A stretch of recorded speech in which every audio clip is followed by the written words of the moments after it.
What's going on, good people? I always like meeting and chopping it up with new people. So that's what I'm doing today, chopping it up with Judah Polak.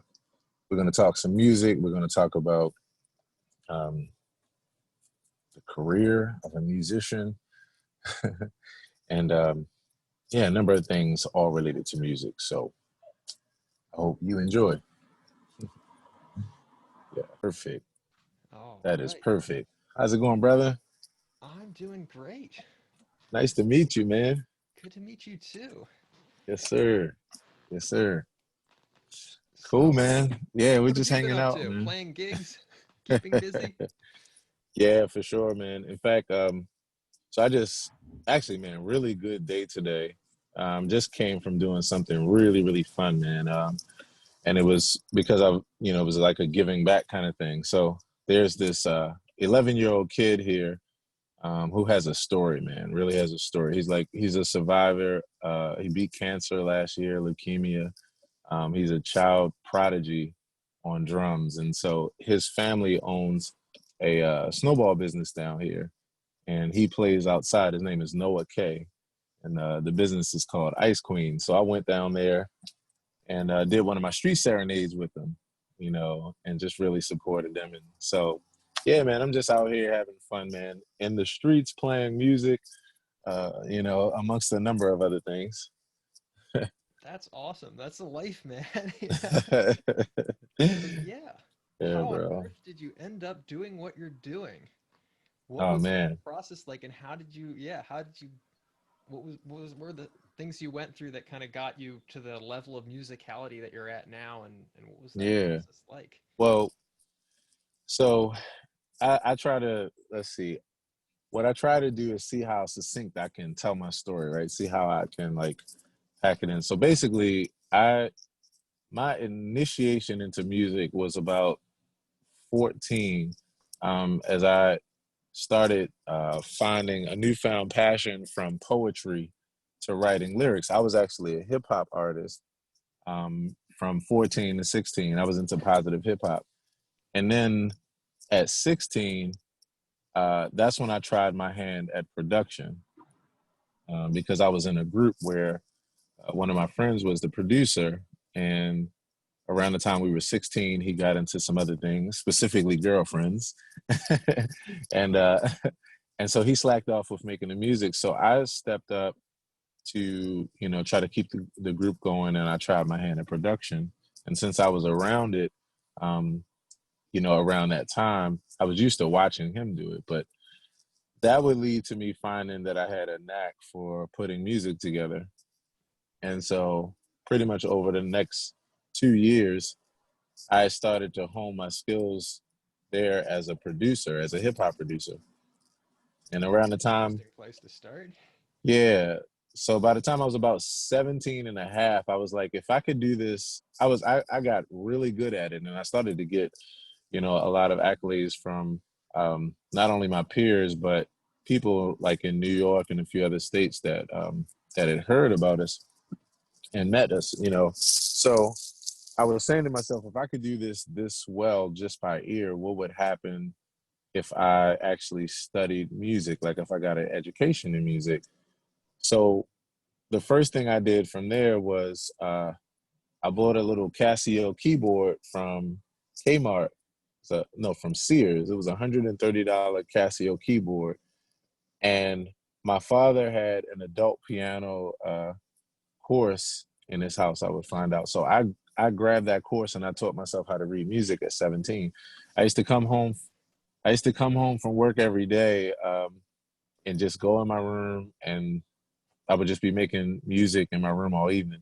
One other thing too, that's actually, I was just telling my trumpet player this a few minutes ago. One other thing that's interesting about my story was that I graduated a year early from high school. I just so happened to find out that I was able to graduate early with enough credits. So what it allowed me to do was to take the next year and just really think about what I wanted to do with my life and just put my time where I wanted to put it. So I was in my room every day at 17, teaching myself how to read music. and continuing to, hone my skills as a producer. And so after I taught myself how to read music, then I I wanted to take it to the next level. I wanted to, learn how to play because I was in church at that time, and the type of church that I was in, you had to do something. They wanted you to, you know, find some place for you. So I asked if I could be, a part of the music because out of everything, I was like I could relate to that, and they said yes. And so what happened at that point was that what happened at that point was when I started in the church sitting like in the music section, it opened my ears up. I started to see the impact of music. I started to hear it more, clearly and appreciate it because I started to hear elements within the music that I heard in the music that I was making, so that grew to, me wanting to pursue that. And just when I was about to give up, actually, because I didn't know how I was going to take it to the next level, and I didn't know a teacher or anything like that. Just when I was about to give up, I actually met who would later be my mentor, who would be my mentor for like the next 2 years. It was at another church that my church at that time had visited. So I took piano lessons starting at 19, and I studied. Um, this mentor taught me theory, and he taught me gospel music, and he taught me theory as it applies to gospel music and the music in general. So I had, in that next year and a half, I had a really strong foundation, and then from there I started. Let's see, this was when I was 21. That's when I actually started playing in church, as a live musician. And so over the next 10 years, I would hone my skills there. I was fortunate because at 21, not only did I at that point get the opportunity to play as a live musician, which of course was fun because it was the next level of me just having fun exploring music, but I also was fortunate because that opportunity would be a full-time job for me at 21, so I was able to then take all of my time that I was usually would apply to my workday, my 7 to 4, and I apply that to music. I study music for that amount of time every single day. I even took a half an hour lunch break, like I was at work. Yeah. And so that, man, I was just a kid in a candy store, because since I since I was working for the church, I came from working a 7 to 4 job, so I was working 40 hours a week. But when you play for the black church, you don't have to work 40 hours a week. When you are the musician, you mainly just have to have a couple rehearsals during the week. So that might be, anywhere from, 3 to 5 or 7 hours, depending on, church. And then, your services, which, your service is only a couple hours. So really, I only had to actually be at work all of, between a minimum of 6 or 8 hours to, maybe 15 hours if there's a couple services in a week. So what that meant was, with that other at least 30 hours that I used to spend at work, I was studying music like that every week. And not only was I continuing to study piano and that kind of thing, but because I had so much free time, and because this started off as a really, really fun hobby, I started studying everything that I could as far as music. So I started studying other instruments. I started teaching myself how to read drums and how to play drums, and I dabbled around with bass a little bit, um, and then I studied pipe organ formally. But I was also studying things like ear training and composing. I used to go to the library every week and check out as much as I could, like check out as many books and CDs and DVDs as I could about everything. about like the orchestra or classical music or, you know, a bunch of stuff with music history, as well as countless different CDs and genres. Like I was literally a kid in a candy store, man, a kid in a candy store. So as you can imagine, with that much time and with my livelihood being taken care of, and the fact that I just enjoy doing this, it just meant that over the next 10 years, man, I grew tremendously because I just was Years. submerged. Dang. Y- Yeah.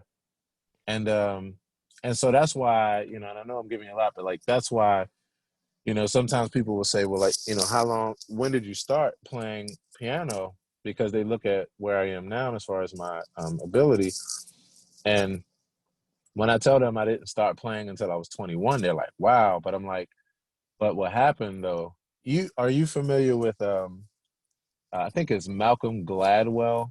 Uh, um, Something about like like the definition of genius, and the whole concept is like, you know, a person who puts in 10,000 hours towards something. I've Um, heard of it. I've heard it yeah. mentioned.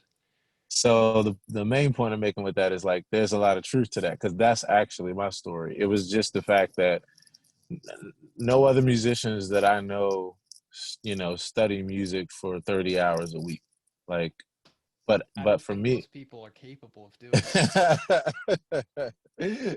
I was literally a kid in a candy store, man. I was just so happy. I mean, so anyway, that would lead to not only during that 10 time would I hone my skills as a musician, but then I will also find out that I was an entrepreneur as well, that I had entrepreneurial skills, and so that would lead to me actually, you know, building a business and putting the two together. And then the last part of this that I'll tell you that is like the last Lego block, um, as far as at least kind of paving the way with where I am now and how I got to here is I was when I was in high school, by the time I was in when I was in ninth grade, I started realizing what I wanted to do with my life because I was into the music and I was having a lot of fun, and you know, that was going, you know,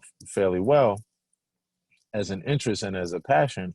Um, and I started thinking about, well, you know, I'm trying to be a rapper, so I want to be smart about this. You know, the chances of me becoming a famous rapper, especially pre-social media, is, you know, kind of slim, right?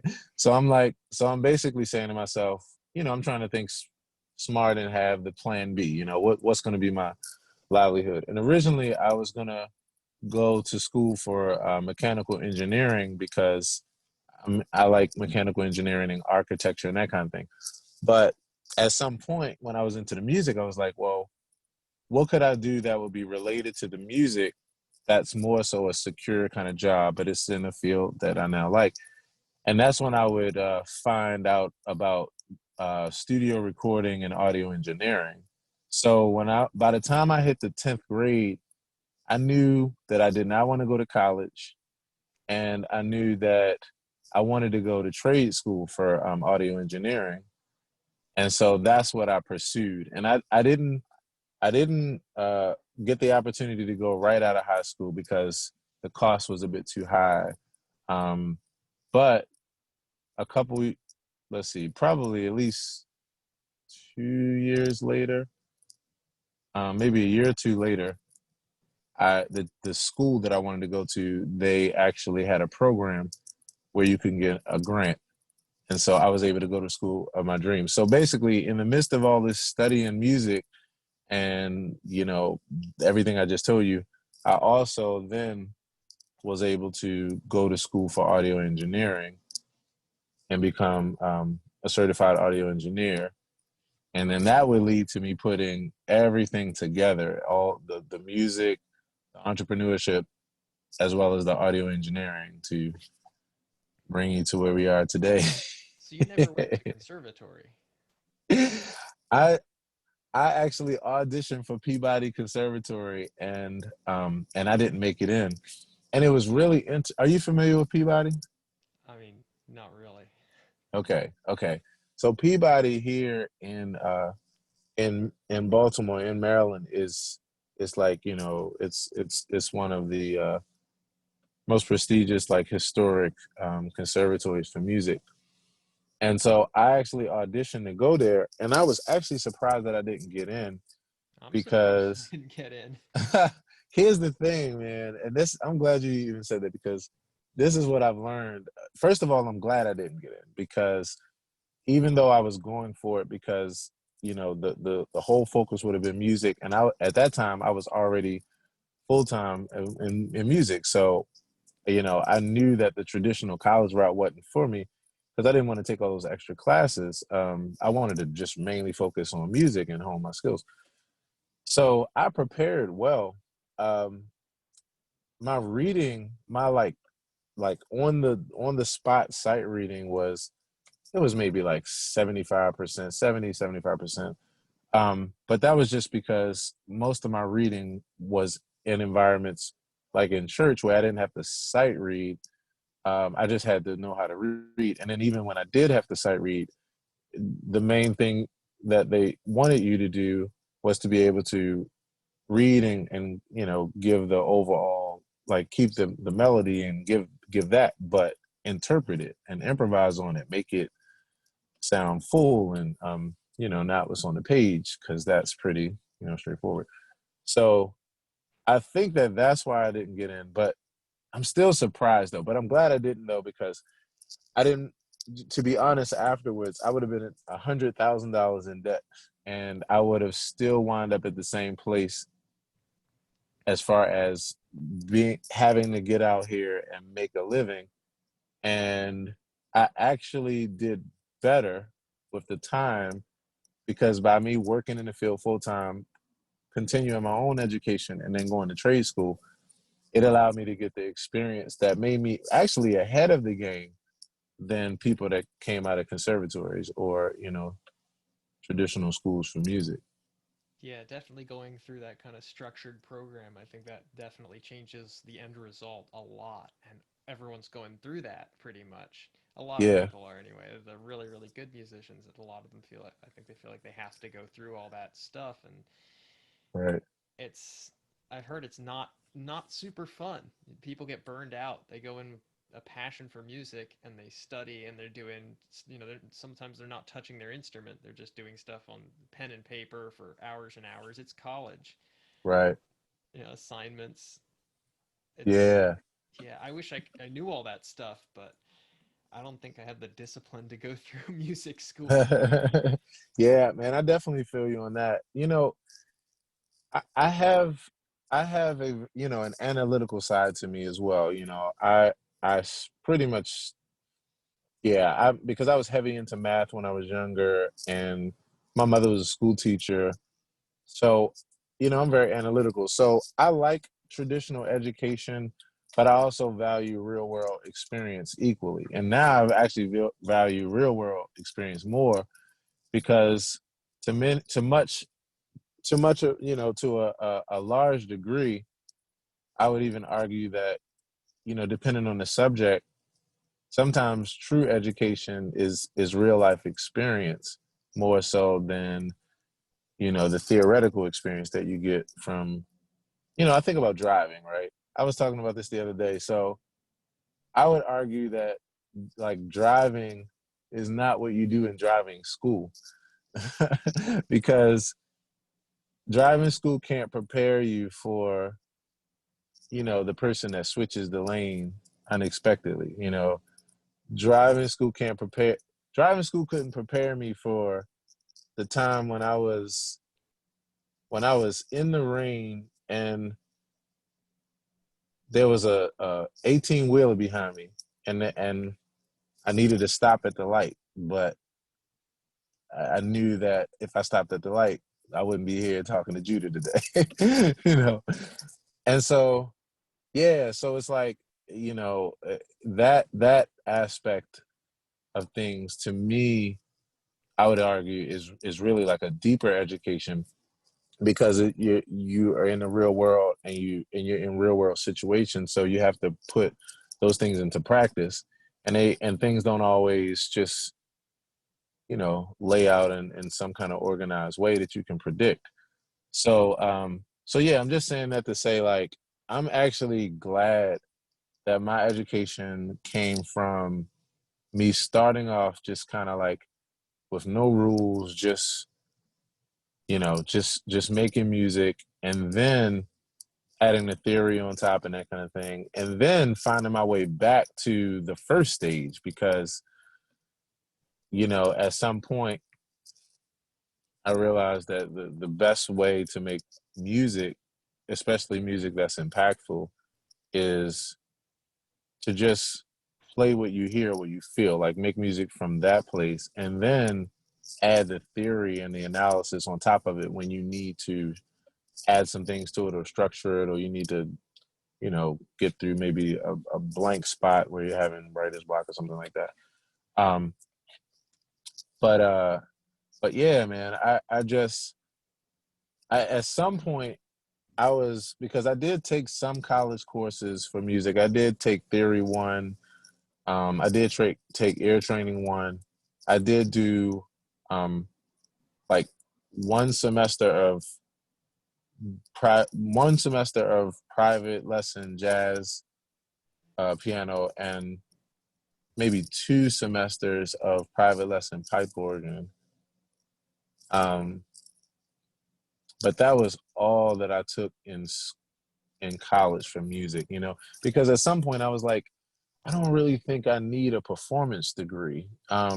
When my when I looked at all that I had, when I looked at the fact that I could read music, so I could figure out anything I needed to figure out, because I could just pick up a Hal Leonard book or some other kind of resources, and I'm crazy about books. Like I'm crazy about that. So I huge library of stuff.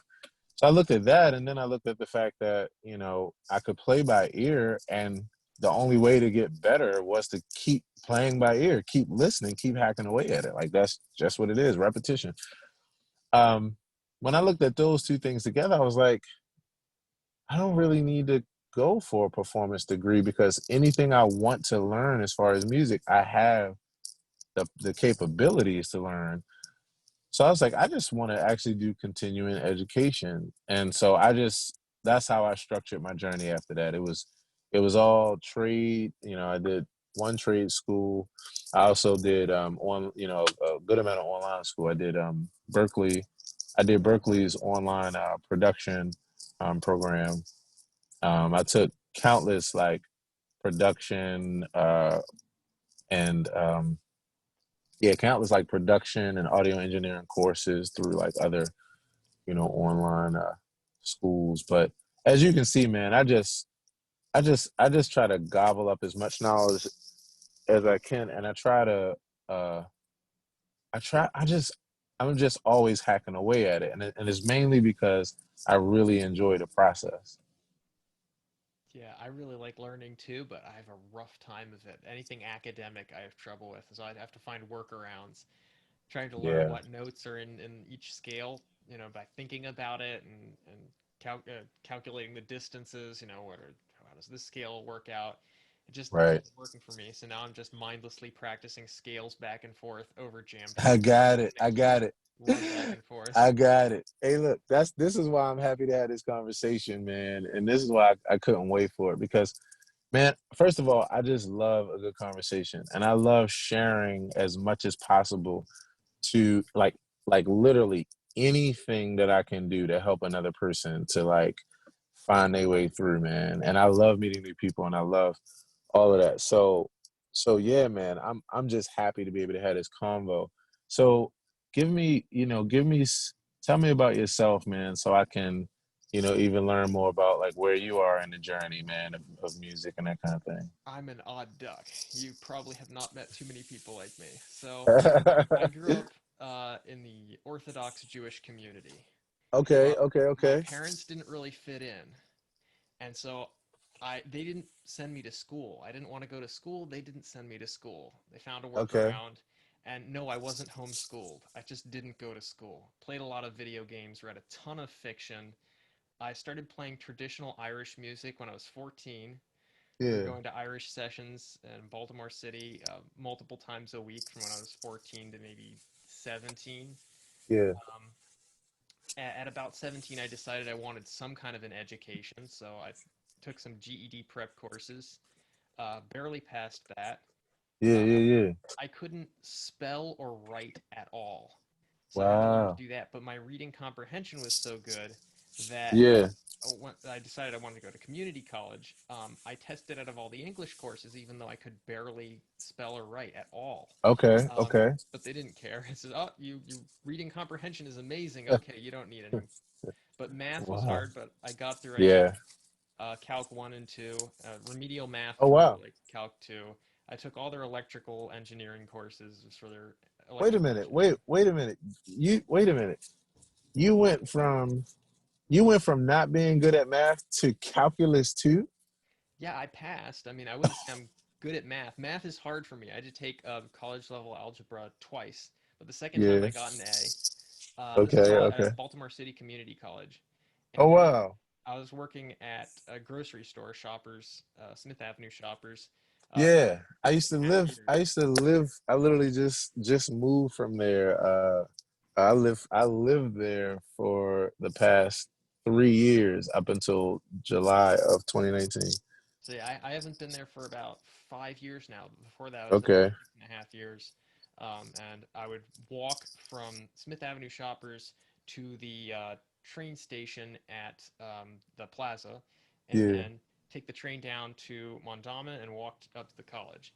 And Wow. I do that like once or twice Yeah. a week because the bus. And I get out of work and the bus it came every 45 minutes. So I'd get Yeah. out of Yeah. work and Yeah. I'd be leaving and I'd be like, I'm not waiting for it. Just Right. walk. Right. Um, and I during the time I was working at the store and going to college, I wasn't really playing music too much. I'd bust out the Irish tin whistle or flute every once in a while. But I Yeah. always really liked improvised music. Yeah. My Yeah. father's Yeah. super into music. He always has been. Um, Mm. and so he had a CD collection. He had all kinds of music, tons of Yeah. stuff. Um, so I was listening to a lot of video game music, but I always really liked like jazz and funk stuff like that. Hmm. I don't. Hmm. I really like the genre of rap, but Hmm. I don't like most rap. Yeah. Me either. Oh my Yeah, God. but I love the genre. It's one of my favorite things ever. Right. Yeah. So You know what's funny? What's funny about that is I started off, like I told you, as a hip hop lyricist and as an artist. I was into like 90s rap. I can't stand. I don't even like rap is there like I haven't even made a mistake and played a rap song like like like just because it's just like so not my thing anymore. Like and it's crazy because it's like a love-hate relationship. Like I'm a hip hop head to the core, but like I just can't do it. I there's just something can't do about it. the rhythm. A lot of the new Hmm. stuff. The old stuff reminds me of improvised like African drumming, which I Yeah. love that stuff. Yes. And you Yes. never know Yes. where it's gonna hit, and it's always keeping Yes. you off balance. And then the newer Yes. stuff, it's static. It's a It is. formula. I call it like it's very sterile. I call it microwave music. And the main reason why it's not as organic, because people, and this is like I try not to make too many general statements and that kind of thing because I know it's not everybody, but a lot of people aren't at all concerned about the music. It's just they're more concerned about the trend or the fad or what the music can get them. So they can give a shit about the music. Like if it makes people dance or if they can say something or do something that makes it popular, then cool. It's not really about like honing your musicianship and your craft. And you do have, some people that, are still about that. But when I think about mainstream music, it's like, man, it literally sounds like processed music to me. So that's why I can understand exactly what you're saying. Oh my It makes gosh. me sad when I hear someone who isn't really a rapper. They're not doing it. But somebody convinces them they can and Yeah. sells them beats, like sells them, oh, I'll produce your stuff, and they Yeah. take their money, Right. and I don't know, it's almost like a get rich quick scheme only. Yeah, man. And then the reason why it really works is because a little word called subjectivity. You know what I mean? It makes it where it's like art. I mean, it is art, but it's like that kind of art where, you know, where it looks like somebody just tripped over like several cans of paint and they just, fell on. But then, you have another person look at it and they see it as a masterpiece. So, um, yeah, man, it's really interesting. But so you were saying that, you at some point, like you say, you would pull out the whistle every now and then for maybe for a jam or something like that, or play a little something. Um, yeah, and then from there, what is it? What brings you to where you are now musically? Well, let's see. I don't know where I'm at musically. I want Yeah, to come up with music, put stuff together, and eventually, hopefully, be in a band. yeah, yeah, I want to be playing with people who are good enough that if I were them, I wouldn't want to be playing with me yet because I'm not good enough. So I feel like yeah. Wait a I minute, just wait a minute. Wait a minute. Wait a minute. Say that again. I want That's it. yeah, yeah, I want to be playing with guys that if I were Right. them, Yeah. I wouldn't want to be playing with me because I'm not good enough. I thought that's what you said. Yeah, Bro, that's the funniest shit I have heard all I mean But that's I feel you you know though, but I get I it. I love get you know it's with it. funk. Funk is weird music. That's really what I like. I like dance music. Funk Yeah. is it's extremely simple in some ways Yeah. and then extremely complicated in others. And so it's basically if you hear the rhythms, and I love Yeah. playing djembe. You know I think I've got a good sense of rhythm when it Yeah. comes to that stuff. It's Yeah. just I think I'm good enough. I've got that down. But then there's you can just kind of play in a minor pentatonic scale in whatever key the Yeah. funk groove is in. But that's not the interesting part. The interesting Yeah, part I is get you. creating that I'm going through what do all the other minor pentatonic Yeah. scales sound like over that? And I'm Yeah. just trying to get so that I can step from one of them to any interval and know Yes. kind of how out it's gonna sound. Yep. Well, I'm gonna tell you. I'm gonna tell you what I feel is actually half of the equation for you. Ready? All right. So this is half of the equation as far as this funk thing. You know how you're talking about scales like minor pentatonic and the theory?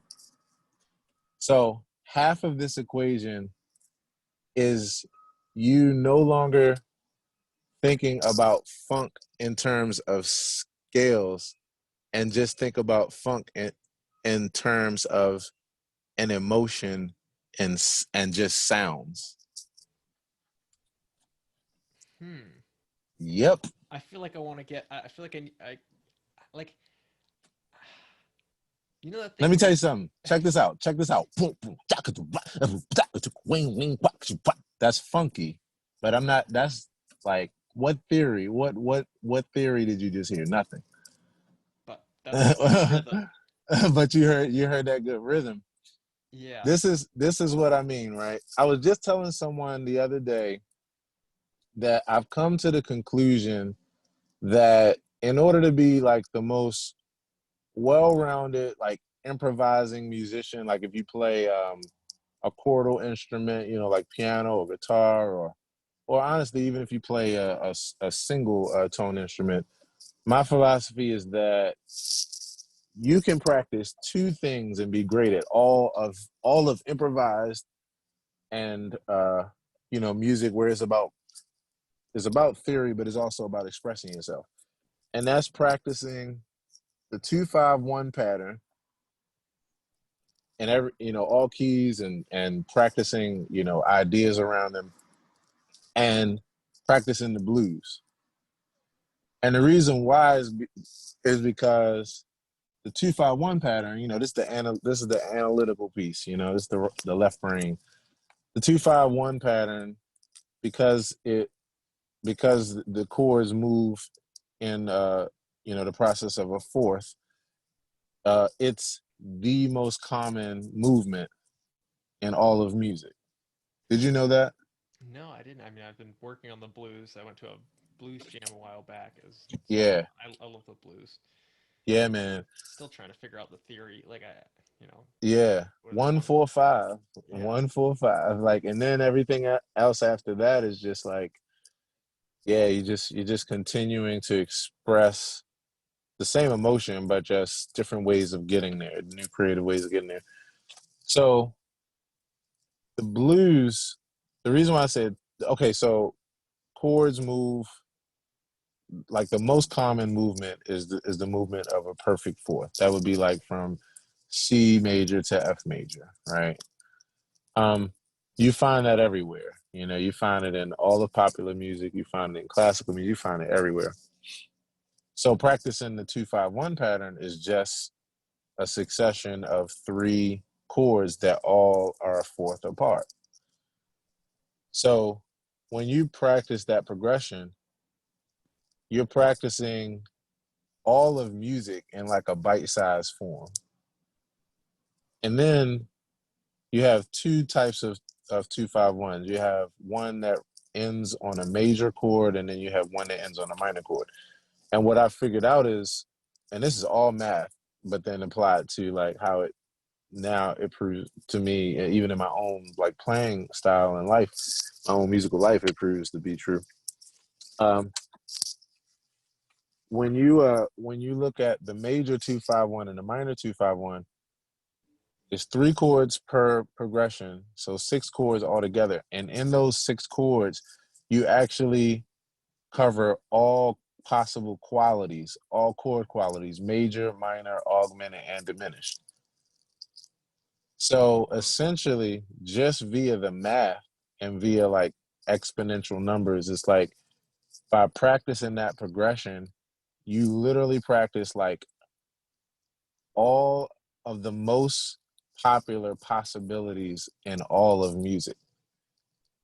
So wait, what is this? This is the two five The, one. the 2-5-1 pattern. So all that means is if you're in the key of say like C major, that just means the second note of the scale, the fifth note, and the first note of the scale.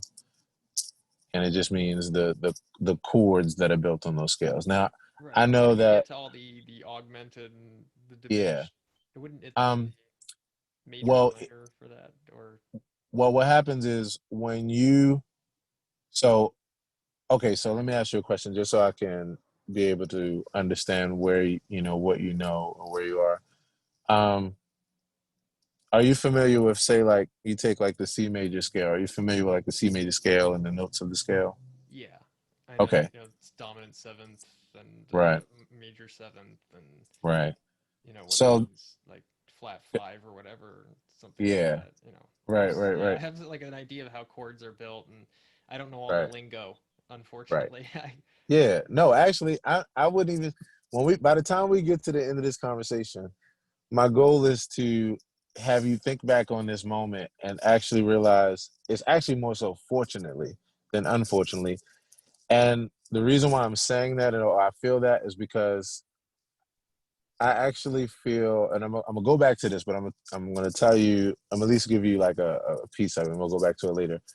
I actually feel that to some degree that you that it was a benefit not going to school and not having a traditional education.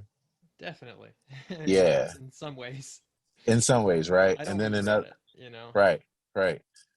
I say that because when I look at music, it's kind of the same thing, and it's why I was saying that when I was talking about the funk, and I was like listening to it as a sound and emotions more so than theory, because at the end of the day, when it's all said and done, when you get to making the most creative and innovative music that you're making, it won't be from your head, it'll be from your heart. And there'll be some things that you write that shouldn't make sense. They shouldn't sound good. They shouldn't even work. But it's because music isn't theory. It's beyond that. It's just that the theory, you know, can give you some ideas to go in that direction. But ultimately, playing music is about how it feels and how it sounds. And yeah, like it's almost like when I sit down and play the piano now, I'm not, it's like I'm dancing. It's like I'm dancing. So like I'm not, and what I mean by that is my hands are playing chords and that kind of thing, but I'm not thinking about theory. I'm thinking about what happens when you shift your body this way and you put, like, it's a whole other thing. And of course, you know, I had to learn a certain amount of theory to be able to let go and get to that point. But what I've come to find out on the other side, though, is that it's best to lead a person with, or is best for a person to lead with feeling and emotion, even when it comes to learning music and getting it in you, than it is coming from the other perspective of it being academic, because you actually wind up, you wind up, well, let's just say music isn't actually academic. It's an experience. And when it's all said and done, you learn the theory faster if you get in touch with the emotion and the feeling. Yeah, I Yeah, started off with just by ear, and it took me a long time to be able to kind of make the connection with emotion and music. It was just right. playing by ear, but I was still just playing the notes that I heard, and I didn't really, there wasn't really that connection between what I was feeling and what I was playing. I just couldn't translate. Yeah. Let me ask you a question about that. During that time and even before then, how much music did you actually go out and experience? Not a lot. I was going to Irish sessions, but it's kind of, That's yeah. that's exactly, that's the reason why. Yeah. Like, it's Now I'm thinking, interesting. did I start going out and listening to a lot more music around the time when I don't know, I think at least online I was listening to a lot more stuff. Yeah, you were definitely, and I can imagine that you were definitely at that point starting to expose yourself to more things naturally, especially because you were playing, you know, you were, but as I listen to you and as I think about like all that I know on the journey, all that I've like figured out, like all the aha moments, that's when, that's what it is, man. Like, because if say your life was, you know, say it was just different, like where you had that, then what would have happened would have been you would have found that gap very much closed. And that's why, and the reason I'm telling you all this is because actually this is all going to be in the whole idea of like what I think helps you go forward to actually achieve what you're trying to achieve, right? It's all in that formula. What happens is listening, like experiencing music live, or just submerging your ears in as much recorded music as possible and watching videos and these kind of things, it helps you to make the connection, and it makes it where it makes the theory easy. Like I used to have a close buddy of mine. We used to always have this argument about like music and what really determined like if you knew your shit, right? And for him, he was an academic. I was an academic too, as far as the way that I thought. But I was kind of, because I'm a musician, and because I've now had the opportunity to do it as a career and learn so much, you know, so much trial and error, so many different experiences. Like I have a different kind of experiential understanding of it. So I was trying to tell him that I'm sorry, our argument was like his theory was that the only way a person was like really even sounded good or was acceptable as like a good musician is if from a theory place they knew their shit, they could describe what they were doing, they had that education. What I was telling them though was that it's actually the opposite, because what happens is I know people who don't know shit about theory as far as how to tell you the formulas, but they know theory though, because they do it, they play it, like, because music is application of theory, not theory.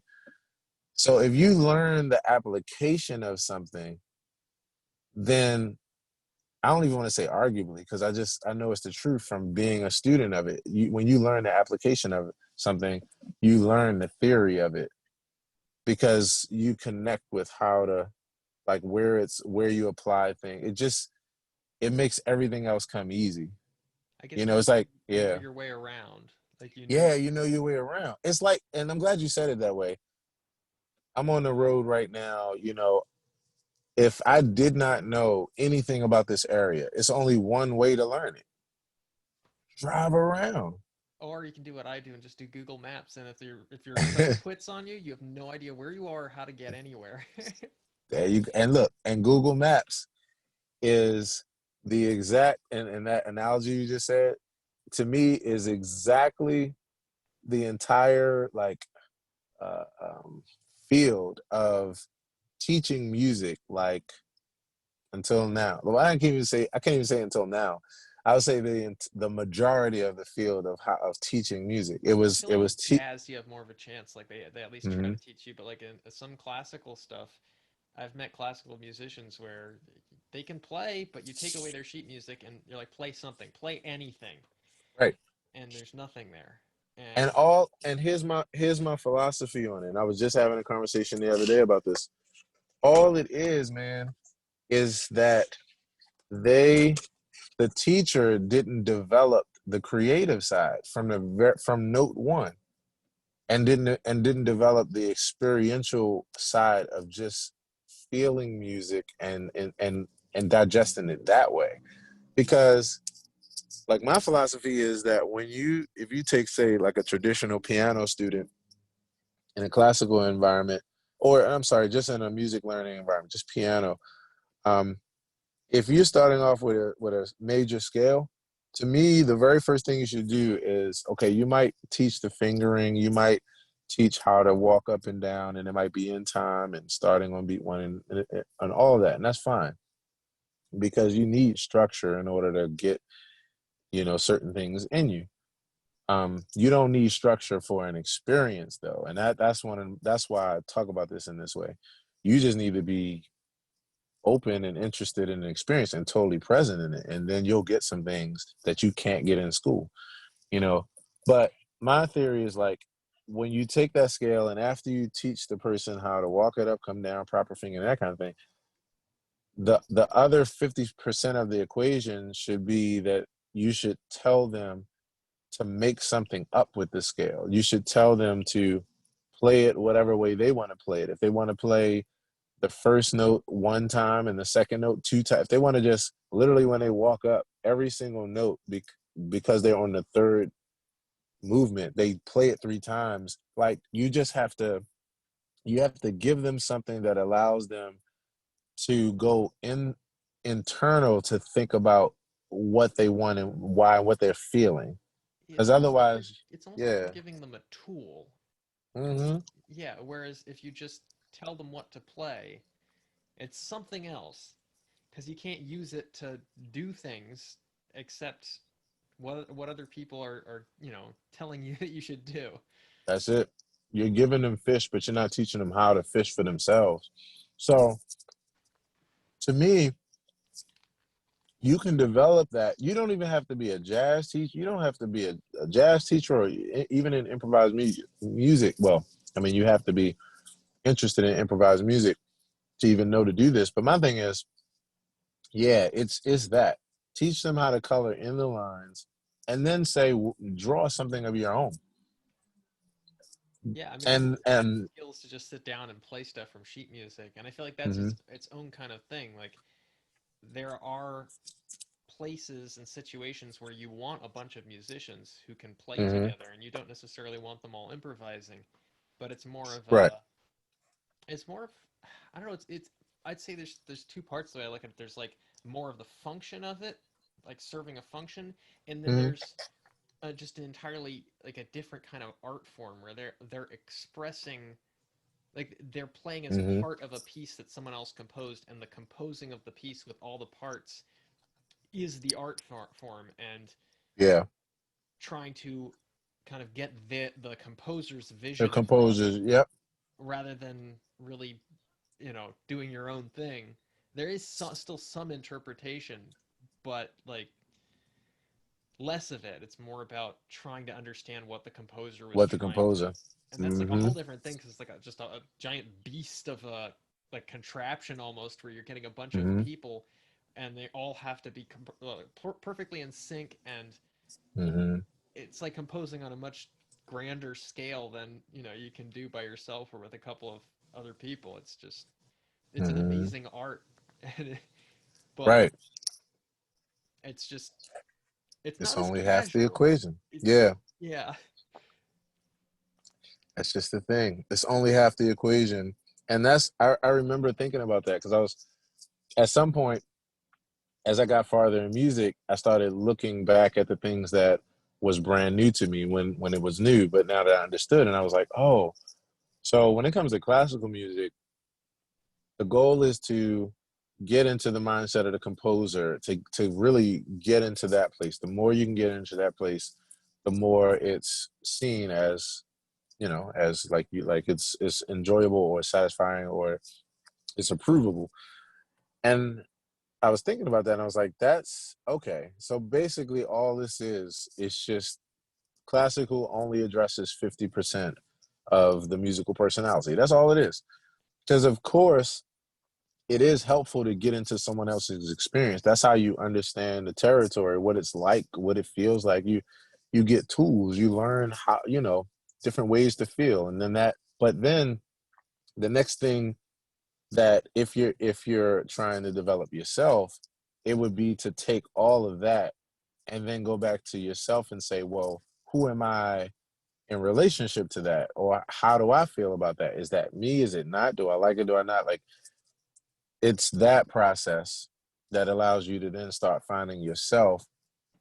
And then in a musical sense, you start finding your own voice. Like I don't know if you got a chance to see any of the live stream video that I just did a couple hours before this, but I would say after this conversation, and I can send it to you, I would love for you to listen to that event and with this conversation, because like I was saying, I went to this place to play with this 11-year-old kid. And when I first saw him, a friend of mine happened to be down at the snowball stand and she was live streaming, just because he was outside playing and they were making music. And it was a great, great time. And I was like, wow, that kid is amazing. And he reminded me a lot of my son, who was also a prodigy like that when he was young. And with what I'm doing with these street serenades, I was like, this would be great. I would love to go down there and support their business. They also had some racial injustices happen to them recently. And so people have been showing them a lot of support. So anyway, I was really looking forward to it to support them, but also because this kid, like I could see that he's 11, but he's already finding his voice. And I I can was understand how that happens sometimes. easy. It's literally exposure, man. Sometimes it's like, sometimes it's just some DNA things in there too. It's like, you just have kids that are just, predisposed to certain things, have certain attraction to things or what have you. And then that grows something. In his case, from, what they were saying, he started when he was like 2 or 3 and they heard him beating and it sounded like not just like chaos, but exposure in a lot of ways, in a lot of situations is really the thing, which is why I was saying that, what I was saying a few minutes ago, where I was like, yeah, believe it or not, man, I'm gonna actually tell you that at least 50% of what you actually want to learn is gonna actually come from this point forward, and you just saturating your ears with as much that you want to understand as possible, as well as, when things get back to where you can go out again and we can just, is literally just being right there in the midst of those experiences. If you're at a bar or something, if you have a drink or what have you, it's having your drink and it's closing your eyes, man, and just feeling the music, you know. I think I'm Um, starting to actually try to hear intervals and stuff. Just yeah, trying to recognize them more. Like, yeah. Well, I'll tell you, there's a couple, things that you can do to do that. Um, yeah, man. One of the things that, like, my one of my best friends, who I was telling you, that the one I was just saying I had that argument with, as far as what makes you more adept at music. Um, one of my things, I was teaching him piano for years, and it was really, really tough because, well, it was fun, but it was also tough. But it was a great challenge because I was a lot like him. He was a lot like me when it came to the analytical side of things.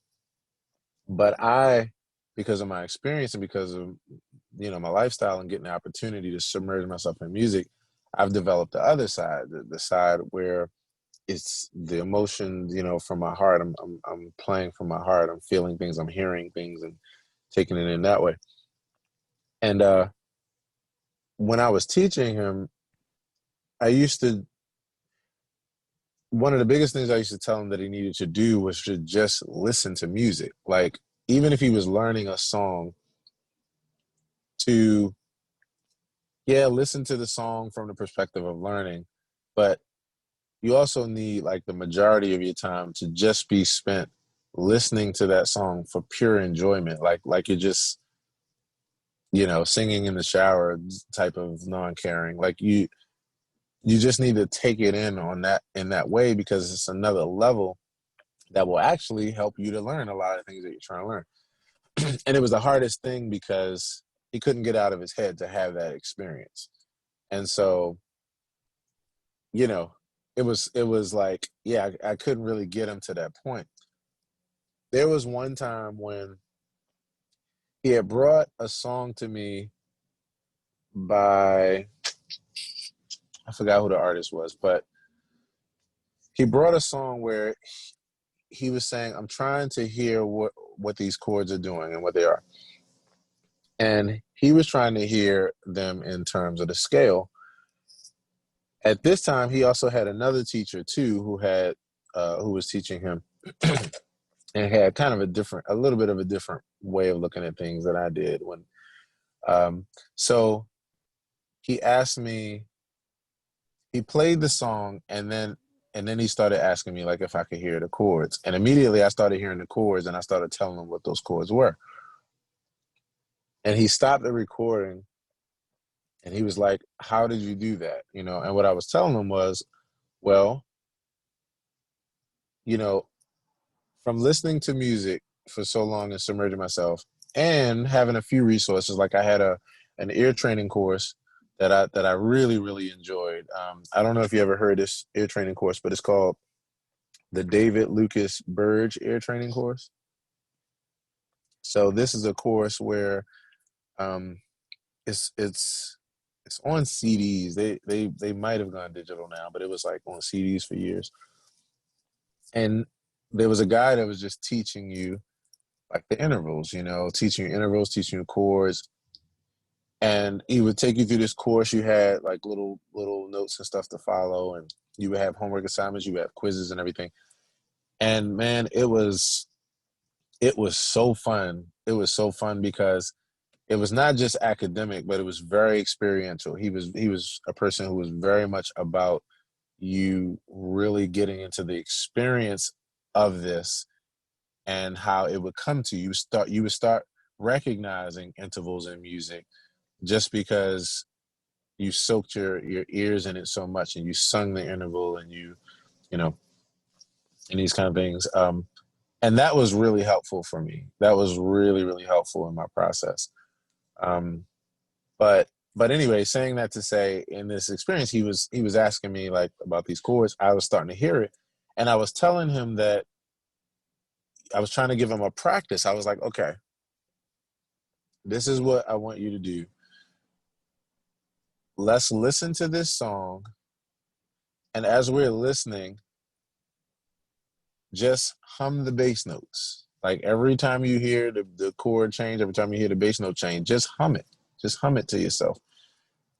And let's just close our eyes, or if we don't close our eyes, just sit here kind of just in like, that's all we're focused on. We're just focused on listening to the song, enjoying it, and just singing along with it. And I was like, while we're singing along with it, the first thing that I did when he put on the recording was I said the name of the first chord that I heard. It was a sus chord, or a suspended chord, and I was like, that's a suspended chord. That's a 5 suspended chord. And he stopped the recording, and he almost like he almost like couldn't get past this, because he he was like, how did you know that? And the biggest thing, and I can understand why he was so blown away, but why he couldn't let it go, was not only did I say the type of chord it was, but I also said where in the scale it was. And I said that it was the 5 chord. It was the dominant chord, or on the dominant part of the scale. But that was before I even heard the root note. That was before I even heard the 1. So it's almost like, how did you know that? You knew And where you it was didn't even, going. yeah, like how did you hear that in that isolated way and could tell its function? Because that is pretty like, even I even have to say so myself. But like I was explaining to him, the way though to get to that place is, if I was to right now have, say you no I'll use you as an example. Say right now you just wanted to learn, say, the smell of like 15 different pies that you had never had before, but you wanted to identify them accurately by smell. All you have to do is just be exposed to the smell of them, and then the contrast of them starts to be that. Even if you don't have a name for it, your senses are able to tell the difference.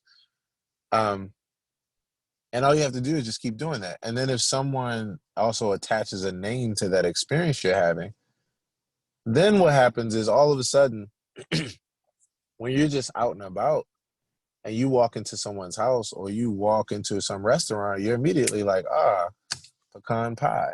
Like, and you haven't seen anything, or even like, it's just because it's a sense, that you have. And you can smell that, whether it's isolated by itself or whether it's around other things that also have sense as well. It just is so isolated in your brain, like literally in the chemistry of your brain. So I was telling him that the best way to study music is from that perspective. It's actually to just be exposed to it. And then what happens is, oh, I'm sorry, this is the practice I was telling him that I was trying to get him to do in that lesson. And like it didn't go well, because he just couldn't accept it. And I understood why, but it taught me a lot. I said, let's just sing along with this, and just notice how it makes you feel. Like when you hear this chord, notice how it makes you feel. If it made you feel happy, if it made you feel like, wow, that feels a little sad, suspenseful, um, mysterious, like just what does it make you feel like? And then just and match that with the sound that you're hearing. And I was like, from there, what happens is, as you do that, and even if you have like someone to help you while with that, whether it's a course or someone there as a teacher too, that's like, okay, what you're hearing is this. So when you feel that feeling, and when you hear that note or that chord, you're hearing a suspended chord. Like that's all the person has to do. Just keep labeling it. And then before long, literally anything you hear, you're just like, oh, I know what that is. I know what that is. I know what that is. I know what that is.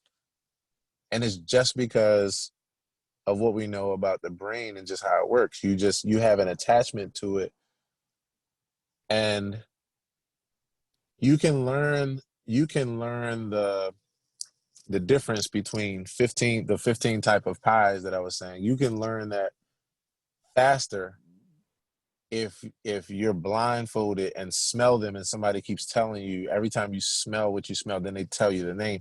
You can learn it faster that way than looking at the name first and trying to memorize the name and then attach the yeah. Yeah, man.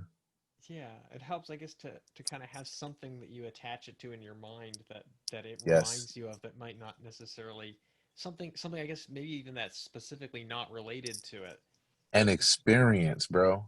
You literally just need an experience attached to it. Yeah, and then on top of that, then it makes everything else easy. Now, the reason why I went all around, like as they say, John's barn, to even explain it that way, is because when I meet people or talk to people that feel inadequate because of them knowing what they don't know when it comes to theory, I try to get them to flip the equation around so that when they approach theory, they can actually learn it because they put the most important thing first, which is experiencing whatever it is they're listening to or taking in deeply. And then on top of that, adding the label, but not putting the academic part in front of it because then it I've doesn't make tried sense. putting the academic part in front, Yeah. and Yeah. yeah, now I'm just trying to immerse myself in it, and Mm-hmm. uh, yeah,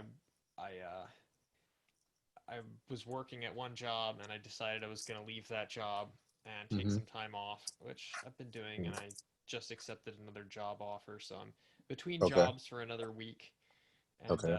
I've been working on music a lot, mainly just Mm-hmm. playing with jam tracks and all the different keys to try and get comfortable with just the patterns, Mm. getting the Yeah. patterns. I don't, Mm-hmm. yeah, last time I was at a blues jam, like the time before that, they'd call a key and I would be like, I don't know. And I would just play by ear and it worked all right because I've been playing by ear my whole life. But Mm. after really working on it this past time I went, they call a key. It's like, yeah, I actually know. I still, it's just Yeah, a it's pattern. still in. Yeah. Yeah, I don't Yeah. know what notes I'm playing, but I know the pattern and I know the sounds that are Right. in the pattern. And so I don't have to stick to the pattern, but I kind of have like a just an overlay of Right. where everything is. Everything's What? always, a half step away from something I Right. don't know. Yeah. Right. Right. Right. What instrument are we talking about right now that you've been playing? Oh, is Iwi? Is that an Iwi? Yep. I Yeah. love these things. Nice. Oh my gosh, man. I'm such a huge fan of the Iwi, bro. Yeah, Michael Brecker, my Woo-hoo-hoo. biggest inspirations. Yes, sir. But the thing is, I started on one of these, and I think coming from an Irish tin Hmm. whistle, unlike the metal flute, there's no key mechanism, so it's a lot Yeah. closer to that, except it's diatonic. So it's Yeah. but you can get all the other notes. It's just you have to half Right. cover the holes, and it's not super easy. It's very difficult Right. to play chromatic music on it. But Right. yeah, I'm going from that where it was all by ear and just you know Hmm. playing an instrument that can't play the kind of music I really like to hear because I love to hear things modulating up a half step, Hmm. Hmm. all Hmm. that stuff. One of my favorite bands right now is the Funky Knuckles. Okay. Yeah. Yeah. Yeah. I love the, Yeah. the track Mega Boss. That's one of my favorites. Mm, It's I don't think I've heard that. I gotta check that out. it's pretty out there, but Okay. I love that kind of Mhm. stuff. And I've been listening to just most recently Tigran Hamasyan. Hmm. I haven't. He's I'm not familiar with him either. he's a piano player, Okay. and he's different. He's very Mm. very aggressive and very rhythmically uh, complex. Just Mm. the kind of stuff where I'm listening to it, I'm like, this is it, a perfect example of the stuff that I just couldn't play. I don't know if like like how do you count this? And it's just it's happening, and it's like everyone. It's the stuff I'm listening to. It's him, a bass Mhm. player, and a drummer. And I'm just like, Okay. how do they know where they are in the song? And he just keeps doing things for a little bit, and then stopping, and then starting Right. again. And it's Right. it's already in a crazy time signature, and then it's like Right. coming in and stopping and starting. Not Fuck is even on going the on beat. here? Yeah, but I love to listen to it. It's my favorite kind of stuff. Yeah. If you can, man, after we finish this call, if you could shoot me those two things, the first thing you mentioned, and then this song by this, or one of the songs by this artist, I would Sure. definitely, yeah, man. So I'll tell you this, man, like, so half of the equation is just like literally continuing to submerge yourself deeply into the things that you want to understand theoretically. Um, and then, you can have like I was saying, an ear train. They probably have other even better ear training courses out now that where you can just, do some basic stuff with listening to intervals and I'm sure there's an app for that. yeah. So you could, I would say that would be something just kind of on the side, something you just kind of, yeah, the app deal would be good because you can just kind of play with it in between time and just keep that kind of rolling. That to me, to be honest, that would be all of the academic I would even prescribe to your equation. Yeah, The really, rest, one thing yeah. that I'm doing is I'm kind of doing that when I'm playing with jam tracks. So I'll Okay. be, Yes. I like funk jam tracks. So it'll Mm-hmm. be pretty much staying in one key. One key, Usually right. it's just, yeah, a few different Mm-hmm. chords, but all basically in one key. So I'll be just playing completely by ear, and then I'll Right. hear something. I'll be like, man, I really like the sound of that. What is it? Yeah, yeah, And then yeah, I'll just yeah. keep hammering it, like getting to it from different places and just trying to Mm-hmm. find where it is in that pattern. Right. I love it. That's kind of the ear training that I'm doing right now. Right. I I have I have a formula for practice that is pretty much my lifelong formula.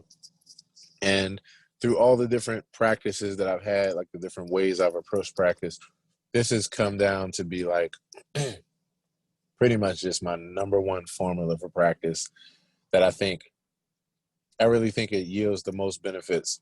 So at some point I was on like a 20-minute a day per like topic kind of flow, meaning like when I was taking piano lessons, I would break up everything that I needed to work on into 20-minute segments and I would practice everything only for 20 minutes. And what that did was the consistency of doing that on a daily basis and balancing out the time like that, it really grew me in, excuse me, all the different areas to a really good degree. Um, and since then, and after reading the book Effortless Mastery, have you ever heard of that? No. Okay, so I think that you should. I think that you should. Yeah, I think you should get that book, man. This was the book that this was a major like checkpoint, if you will, or it was just a major part of my journey as far as impact, where it completely just opened my mind up to a whole new thing. Effortless Mastery is about increasing your musical understanding and ability through this like Zen like way of doing things, where it's heavy on like like what I was mentioning earlier, the experience of things and the meditative aspect, like being on that level with the music. But then also incorporating very short spurts of practicing things that are at the core of what you want to learn. Not spending a lot of time, spending a small amount of time regularly, and not like uh, not being in a rush. Well, not feeling like under pressure with it, so that way you can allow it to run its course in the way that it needs to help you. And but the thing I like most though is again, he's getting you out of your head and into your heart so that your head can understand everything. So effortless mastery had a big part of my journey because at some point I started realizing all I needed to do was practice 20 minutes a day, period. And I could literally stay on, like, increase my knowledge in a way that people would practice hours a day. And it really just came down to taking an idea and learning anything that I learned, learning it in other keys, like really transposing. Yeah, Yep. I've thought a lot about keys and what Yeah. kind of what they are and how they relate to each other. Uh-huh. And one time I just took a notebook and just kind of made just a chart, Yeah. showing where the notes were directly adjacent Right. and how as you Mm-hmm. moved out, kind of why going to the fourth or the fifth uh, makes for a key that's very similar, whereas a half step on either side of that suddenly is out, and just how Mm-hmm. there's two places where you have that Right. where they're adjacent, and then yeah, they're not equidistant. Mm-hmm. And so Mm-hmm. if you line either one of them up where the other one was, then the one that you didn't line up is going to be out, Right. but everything else is going to be the same.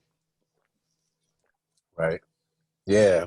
It's it is pretty deep once you like when once you and that's good that you did that, especially even just to see the possibilities and to see like the exploded view of this kind of thing. But so here's my philosophy, right? So if you take anything and you transpose it, you actually wind up teaching yourself more. I mean, there was a time when I was just learning a lot of different songs, because I needed to play for gigs, I needed to do different things. But when it comes to me, that personal development that most of us are looking for, it's in a more focused type of practice.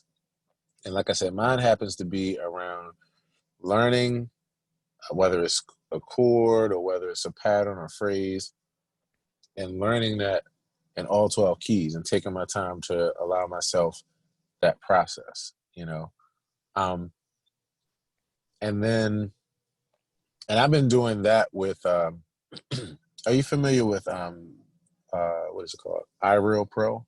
Yeah. Okay, yeah. So I've been using that. I used to use Jamie Aebersold tracks really, really heavily. The jam play along tracks that the jazz educated Jamie Aebersold makes. Um, those were really good because they gave you like good sounding music to jam along with. So you got your groove. You learn how to fall in the groove and that kind of thing. But yeah, I believe that practicing in that way, because what happens is you it's that exponential effect again where you learn more because you take something that you know and put it in another place where you'll use it later, or where yeah, well, you'll use it later, um or you're like adding some new idea, yeah, that you wouldn't have, it wouldn't have happened if you didn't transpose that idea. And I just really feel like it just increases your overall knowledge of music just much Yeah. better. I Yeah. love that my whole thing, like one of the things that I from the beginning have wanted to do is just be able to play what I hear in my head. In your head, yeah. And since then I've kind of realized that learning other people's music, like to play something someone else wrote, kind of it Hmm. gives you more of that map of just where everything is. And It does. listening It to music does. is where the ideas all come from. Like it's all Right. what you've heard, kind of just Yeah. even if it's something you made up that's unique, it's like it's because of what you've been exposed to. Like What you, you meant? Yes. Yes. yeah, 100%. Man, there's so many things that I play at the piano that I never practice on the piano. It's in my head. And I'm like, whoa. And when it comes out, or even if it's something as simple as a rhythm that I heard that maybe was matched up with something different, but that rhythm just stuck in my head. Exactly, man. There's sometimes where you're Exactly. playing that you're just like, oh, I know how to play this. It's like in the Hmm. cracks between the stuff you already learned, and you just know the shape of them because you've learned everything around them so well. And Yep. that's kind of where I want to get to. I want to get better at that. Like that's the Hmm. direction I'm going in, and Right. because Man, the honestly, best. Go ahead. I'm listening. honestly, like I would love to be like a competent musician who can sit Hmm. down and play with other people and play anything that anyone else wrote. Right. But it's more important to me to just be able to make the kind of music I want to make. Like That you if I want to could, make. Yeah. yeah, just play really cool, just solo, play really cool Hmm. stuff, just Hmm. rhythmically cool stuff that people would want to dance to, that makes people happy. And I Yeah. couldn't play anything else that anyone else wrote. I definitely want to just, be in the zone, be with locked in with other musicians, and just making that kind of groovy music. Right. And yeah, Yeah. you know, obviously I want to be Hmm. able to do everything, but that's kind of what really inspires me is just that goal. And honestly, I like that because I, at some point when I was teaching privately, I used to ask my students what they wanted. I realized that all of us had two or three things that was most important to us when it came to what we wanted out of music, and then everything else was like, it would be really nice if that happened or if I did that, but it wasn't as important as a couple things. And so I started getting students to hone in on what that couple things was. Like what I used to say, what's the one or two things that you just absolutely have to do as far as music you have to accomplish, or you just like, at the end of this thing you're just not gonna be happy. Like everything else was like, well, yeah, it would have been nice if, but I'm not like, it's okay, I'm not really stressed about it, but this I wish I had, and I wish I had done this, or I wish I had, because I'm like, that's what needs to be priority, and then honing your habits around what it takes to do that.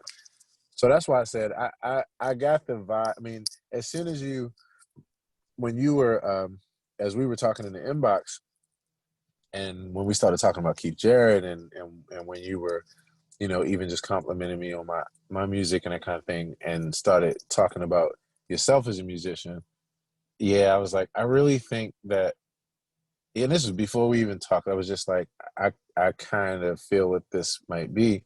It's just more exposure to everything you want to learn, and then adding, continuing with the structural approach alongside it. You could do some ear training. You could definitely check out some resources and learn some things as far as theory.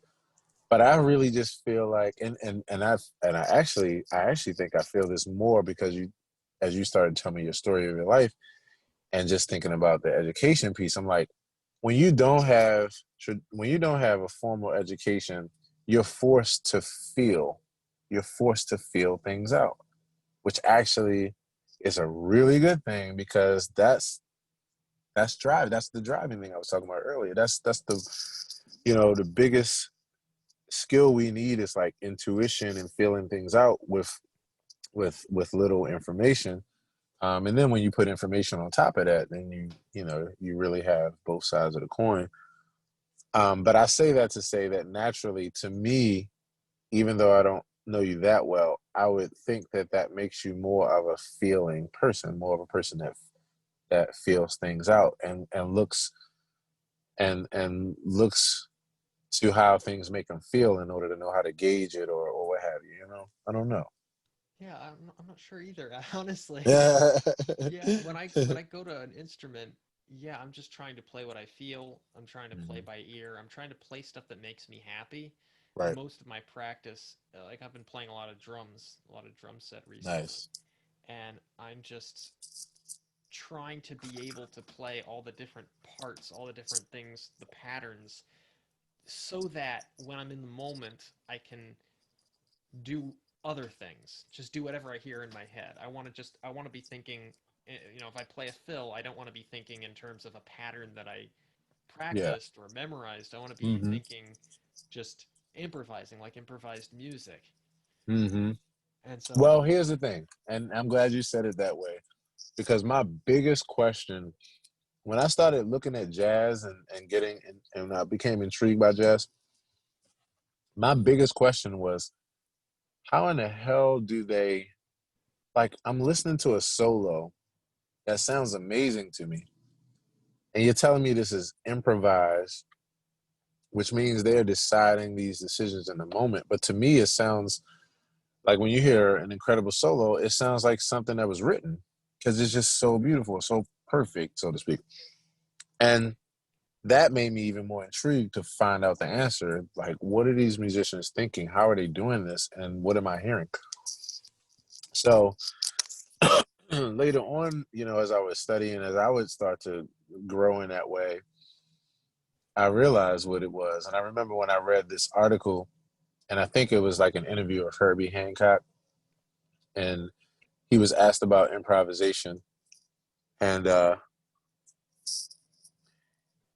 he talked about how he mentioned something there that for me resonated with something else I was studying in life. He said something to the effect of like, I'm making mistakes too. It's just that I'm correcting them on like such a fast level that I'm correcting them before you even realize that they're mistakes. I get that. I mean, I guess at some level, all performing musicians start doing that rhythmically at least. Mm-hmm. Um, but also, I mean, people make mistakes, and All the it's time. kind of, yeah. What if you hit a note that's a half step off? If you roll up quickly in a lot of situations, it just sounds like All, an embellishment of, it's just, all situations, because literally one of the biggest and most beautiful truths about music, especially with us in Western culture, with the 12 tone 12 scale, is that the right note is actually always a half step away. Like literally. Fear, as far as theory is concerned, yeah. it literally is. You're gonna each direction you go as a half step, you're gonna actually fall on a note that's actually in the scale. And so between that and then rhythmic, like there are times, man, where I'll make a mistake and I'll laugh about it to myself, and then in the next phrase I'll repeat the mistake. But Just, then, yep, either the same way or I'll approach the mistake from a different direction, but I'll make the same mistake. And then from there, I've just turned a mistake into an idea. So then arguably is it a mistake? And it's not when you think about when I think about when Bobby McFerrin was asked the question about his definition of improvisation, and he literally described it as just motion. He was like, it's just forward motion.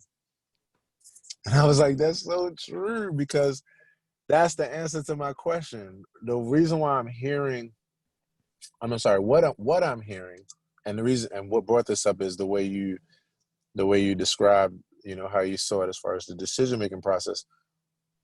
What we're actually hearing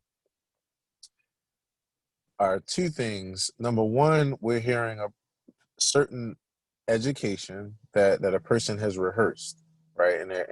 They've learned a pattern, they're thinking about it, and then it comes out at a particular time just naturally. So we're hearing rehearsed ideas also combined with just exploration into new ideas and the correcting of mistakes and the repetition of things that the musician did that he or she didn't realize they were going to do, and it was exciting to where they decided to now add that into what they were doing. We're hearing all of that at the same time, and it's being processed on such a level that, yeah, by the time it gets to our ear,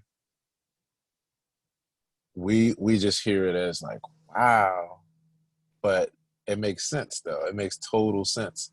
yeah. And the whole time, the artist is just at some point you just become, this is the case. So then between this and then other factors that are a part of it as well, you just become confident to the point where You just know it, period. And then literally knowing it then makes everything you do right as well. It's like it's so multi-level, Yeah, and it's multi-layered. like you can hear the consciousness of the player when they're in the moment Yeah. improvising. It's like you know they're being like you can hear something really honest just them Hmm. being in the moment that you know they're just completely there. They're Right. completely just I don't know, you hear something of the person playing that's just not something that you normally get to experience from someone else. Just a kind of Hmm. direct experiential Yeah. thing that you kind of share with the person who's just improvising. It's even more amazing when you're playing with other players and you're just all locked in and you don't know Mhm. what they're going to do, you don't know what you're going to do, and it's just, That's adding to okay. it. Yeah. Uh-huh. That's it, man. And that's why the only way to study music to get better is to hit the left brain and right brain to do some stuff that's purely about you not being in your head, not about theory, but understanding it experientially. Because at the end of the day, the experience is the theory. That's got to be the next thing I put up. Because that's what it is. Okay, so if you take, do you know the history of the diminished chord? Is that the one that they didn't like? That's Yes. not the one with the And devils. you know, Yeah. yeah, and I'm sorry. What made me laugh so hard is when you said, "Is that the one that they didn't like?" And when I tell you the point of why I said that, it hit me because that literally is everything, every note that's ever been played, every chord, every theory that we accept now. It was always a point when that wasn't cool, that people didn't like that because it wasn't what we were doing. So it was strange, and It so must have been so formulaic back then.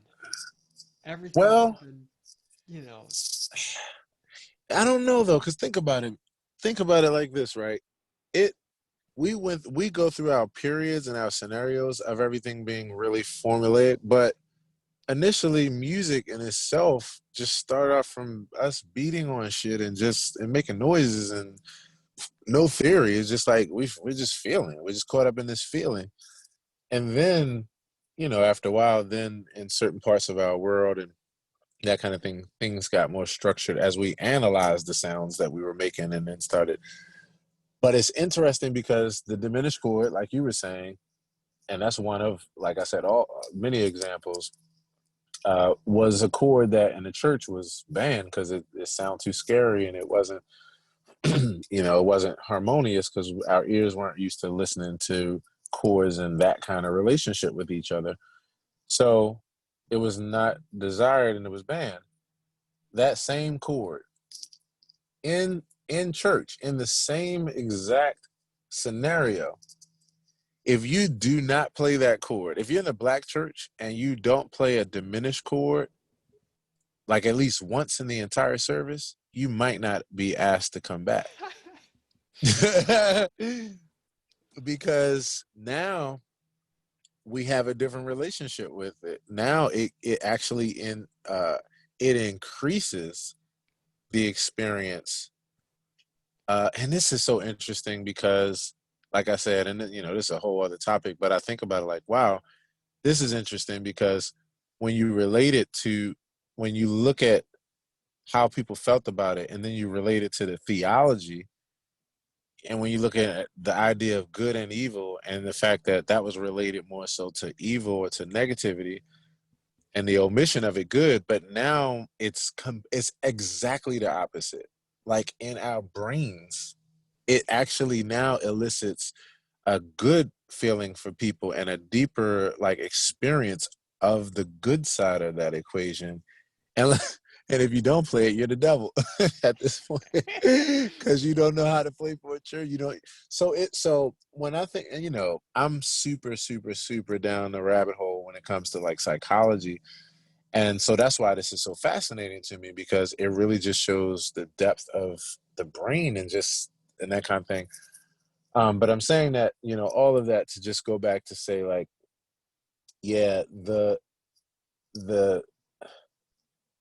the feeling and the experience of music is the ultimate theory of it. Because one other example I'll give you that's kind of in that diminished chord example. When I was studying with my mentor and he was teaching me theory, I remember the first time he showed me a C minor chord, C, E flat, G over an E bass. And he's like, it was basically one of those moments where it's like, okay, we've sat here and for weeks and weeks and weeks and months, we've been learning theory a particular way. Now I'm about to show you something that goes against everything we just studied. Yeah, that's a major third in the bass of a Yes. minor chord. I'm Yes. trying to imagine what that sounds like. So, Must be a little jarring. well, here's the thing.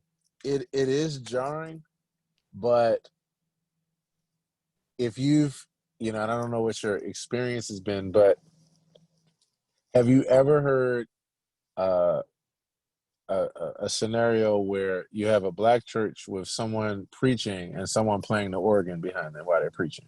I feel like I must have heard that somewhere. Right. I don't know. I have that in That's my head somewhere. It's like yeah. I'm it's gonna yeah. send. I'm gonna send you a video right after this, just like one of the millions of videos out there with this.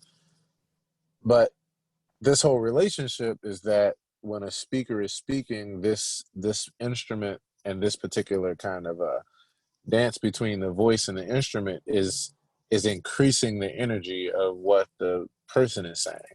It's like it's a confirmation of it, it's an actual like call and response confirmation of what the person is saying, but in a musical form, and then done in a way to evoke even more of the emotion that the person is who's speaking is trying to evoke. Huh.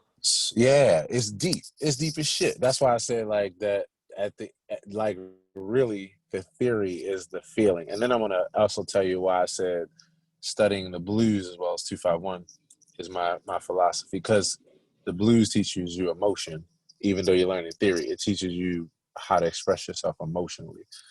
Um, which when you add understanding how to express yourself emotionally to the theory, then you have everything that you're experiencing that you want to learn and that you're like, oh my God, I'm so in awe of this. Like, I feel it. Is that.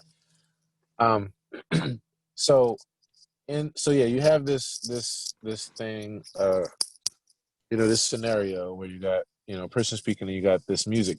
So the type of music that a musician will play behind the person is this music that is energy building. Now, like what we know from music and from other things, but definitely from music, that the way to build energy is tension.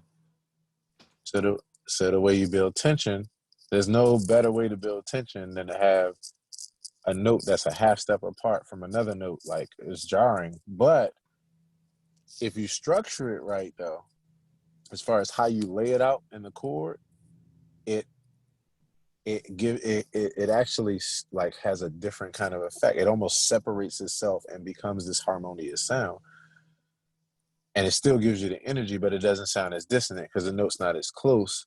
Like, say if you put the E in the bass and then you put the E flat at the top of the note on Huh. the, and yeah, then it's far apart from each other. And especially if you're playing, those other notes of the chord in between, and if you're doubling up on those notes or doing some other kind of thing, then then you have the best of both worlds. Then you have this tension that gives you this energy, but also a bunch of harmony in the middle of this tension, so it hits you in a different way. And context is everything from what I've And seen. context is everything. I love watching that YouTuber Charles Cornell. Okay. Yeah, he's one of Hmm. those YouTubers who just likes to talk about theory and stuff and makes all sorts of Yeah. strange things. But he'll be talking about theory, and I'll be like, I don't really understand what you're saying, man, but it sounds really cool. The last thing he did was, well, it might not be the last thing anymore. He did a thing where he did a like mournful, sad sounding or creepy sounding "Happy Birthday" for 2020, but he wasn't Okay. allowed to change the melody at all. I got you. I got you. Right. Had to keep the melody the same, but make everything sound dark and sad. Yeah, How did it come out? How did it come out? It was really cool. It was really Mm, cool. I love that. Very different. Mm-hmm. But just like going through and watching him kind of analyze stuff and do the music theory thing, and I'm just like, you know, he's a fun musician, but I don't know. A lot of it just seems to be by experience and by ear. Just like, Mm-hmm. rapid fire, like, okay, we have this note, we want to do something, and there's the theory, and then there's just like, let's try this, let's try that, let's try the other thing. How do they sound? Yes. And just having the experience know kind of what things are going to sound like, at least ballpark. Yep. And then, Having the experience to know what they sound like, but also the openness to be open to new sounds or to figuring out some things. That's when you're okay with breaking the rules, because then you realize that the ultimate rules, honestly, and this is even by the people. Well, except for the few people that are snobs that are just like the rules is that that the shit sounds good or feels good. That's the rule. yeah, I love when I'm listening to people improvising, a Yeah. lot of even the best players, especially the ones who are playing more dissonant stuff and Uh really huh. aggressive stuff very fast, they often have like signature licks, and they'll just Yep. and they'll just pull them out all over the place. But I really love it when you hear someone like one great example is like John Scofield. Like Mm-hmm. every time he's going and playing stuff, Yes. everything seems really deliberate. So much Mm-hmm. dissonance, but there's kind of that, I guess, intentionality just with every single line, with Mm-hmm. every single note. Yes. Yes. And you know what that intentionality is, man? And this is why it makes sense to me how this all stacks up. So I have a saying where I say like sometimes, well, the majority of the times, um, the difference between whether you're the shit or not is confidence. So one of the biggest things about music, man, is that if you're intentional and confident about what you're saying, it literally has an effect to where people hear it in a particular kind of way where it sounds good to them or they respect it as sounding good. I have so much trouble faking that. Sometimes I am confident. If I'm playing the blues now, Yeah, I've got the confidence. I know right. my skills well enough, but it's hard to Mm-hmm. Mm-hmm. just, especially when you're not sure of the key and you're playing so many Right. notes that are just not right, that it's hard to fake it then. Yeah, it is. You can't it's damn near impossible because even if you fake it as far as your physical, you're gonna hear it like in your fingers or Yeah. what have you. And again, that's why the only remedy to that is what my jazz teacher would always say: you just have to listen. You just have to listen. You just have to listen. That's all he told me through the whole private lesson. He just kept saying you have to listen. Everything I would ask him, and I don't know if you heard. I told this story the other day on one of my live streams, but basically, I I went to this okay. So you went to Baltimore City Community College, and I went to the same college, man. That's where I went to. I studied what was it, piano one there. I met my classical teacher, Marilia Caputo. She was from Russia. She wound up moving to Brazil, and I got to tell you about this too, because it was another one of those monumental moments. Um, in fact, I'll tell you this now, and then I'll go back to my jazz teacher and how that went. But um, one of my classical teacher, I had like maybe 4 or 5 private lessons with her. I met her at BCCC Liberty Heights campus, and because I had already taught myself how to read music, I was actually already ahead of the class. So I was still there, and I wanted to learn, but she had to give me different assignments.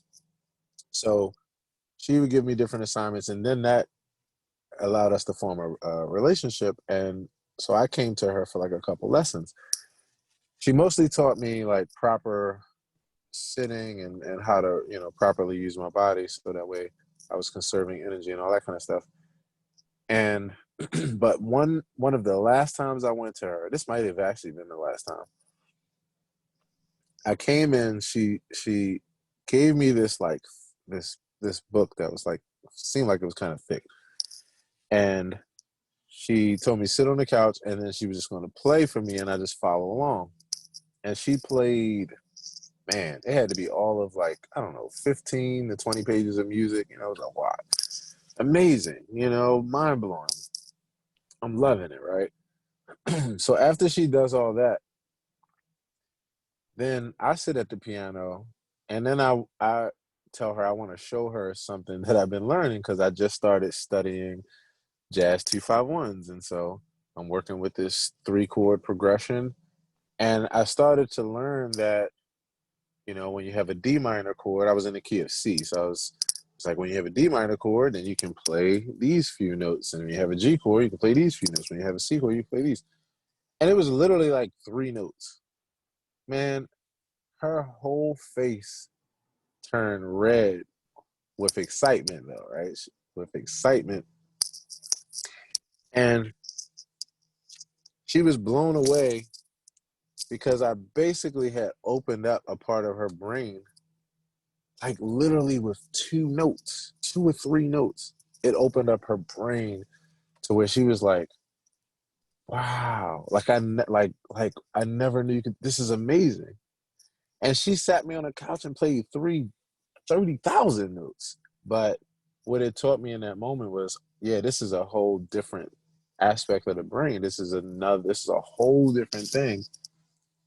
And yeah, you just don't stumble across this. It has to be something that's intentional.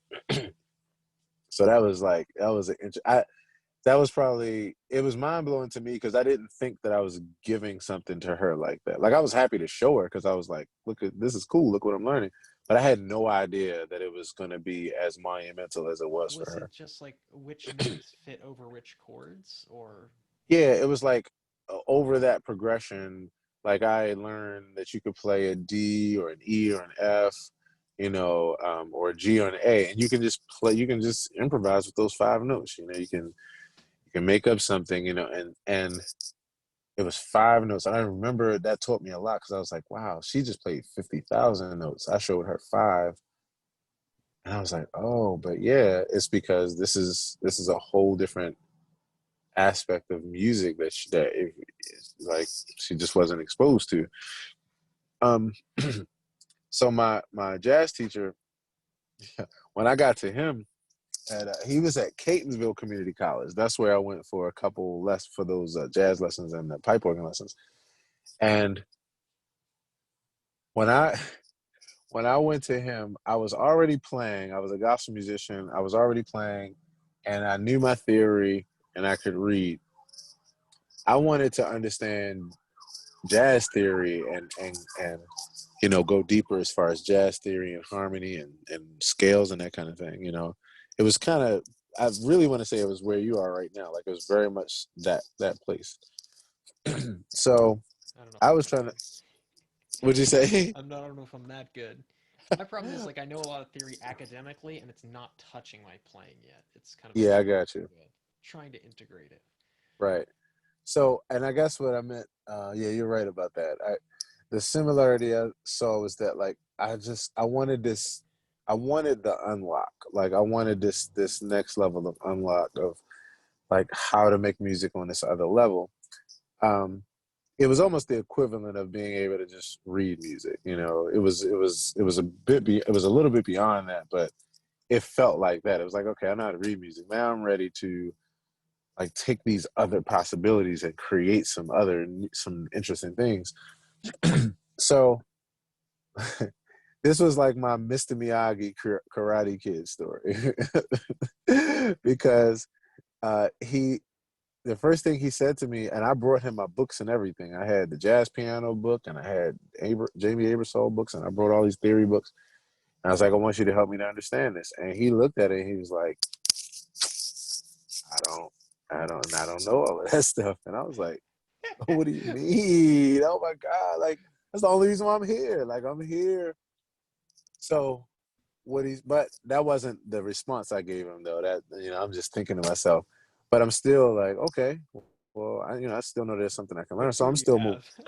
Yeah, like what, because you do have experience, you do have more than me as far as experience. So anyway, the point is that, oh man, I hope to find him one day because I really want to thank him. Um, we're at the grand piano, and he's like, okay, so play something for me, just play. So I play, and my playing was pretty confident. I could play a song. I was playing gospel music, and he first thing he said to me, he was like, "Oh, you're an organist," and I was like, "Wow, how'd you know that?" And he was like, "Your dynamic level, everything is at the same volume." That was the first thing that opened, like my whole head opened up. I was like, "Well," because I didn't even hear my music in that way.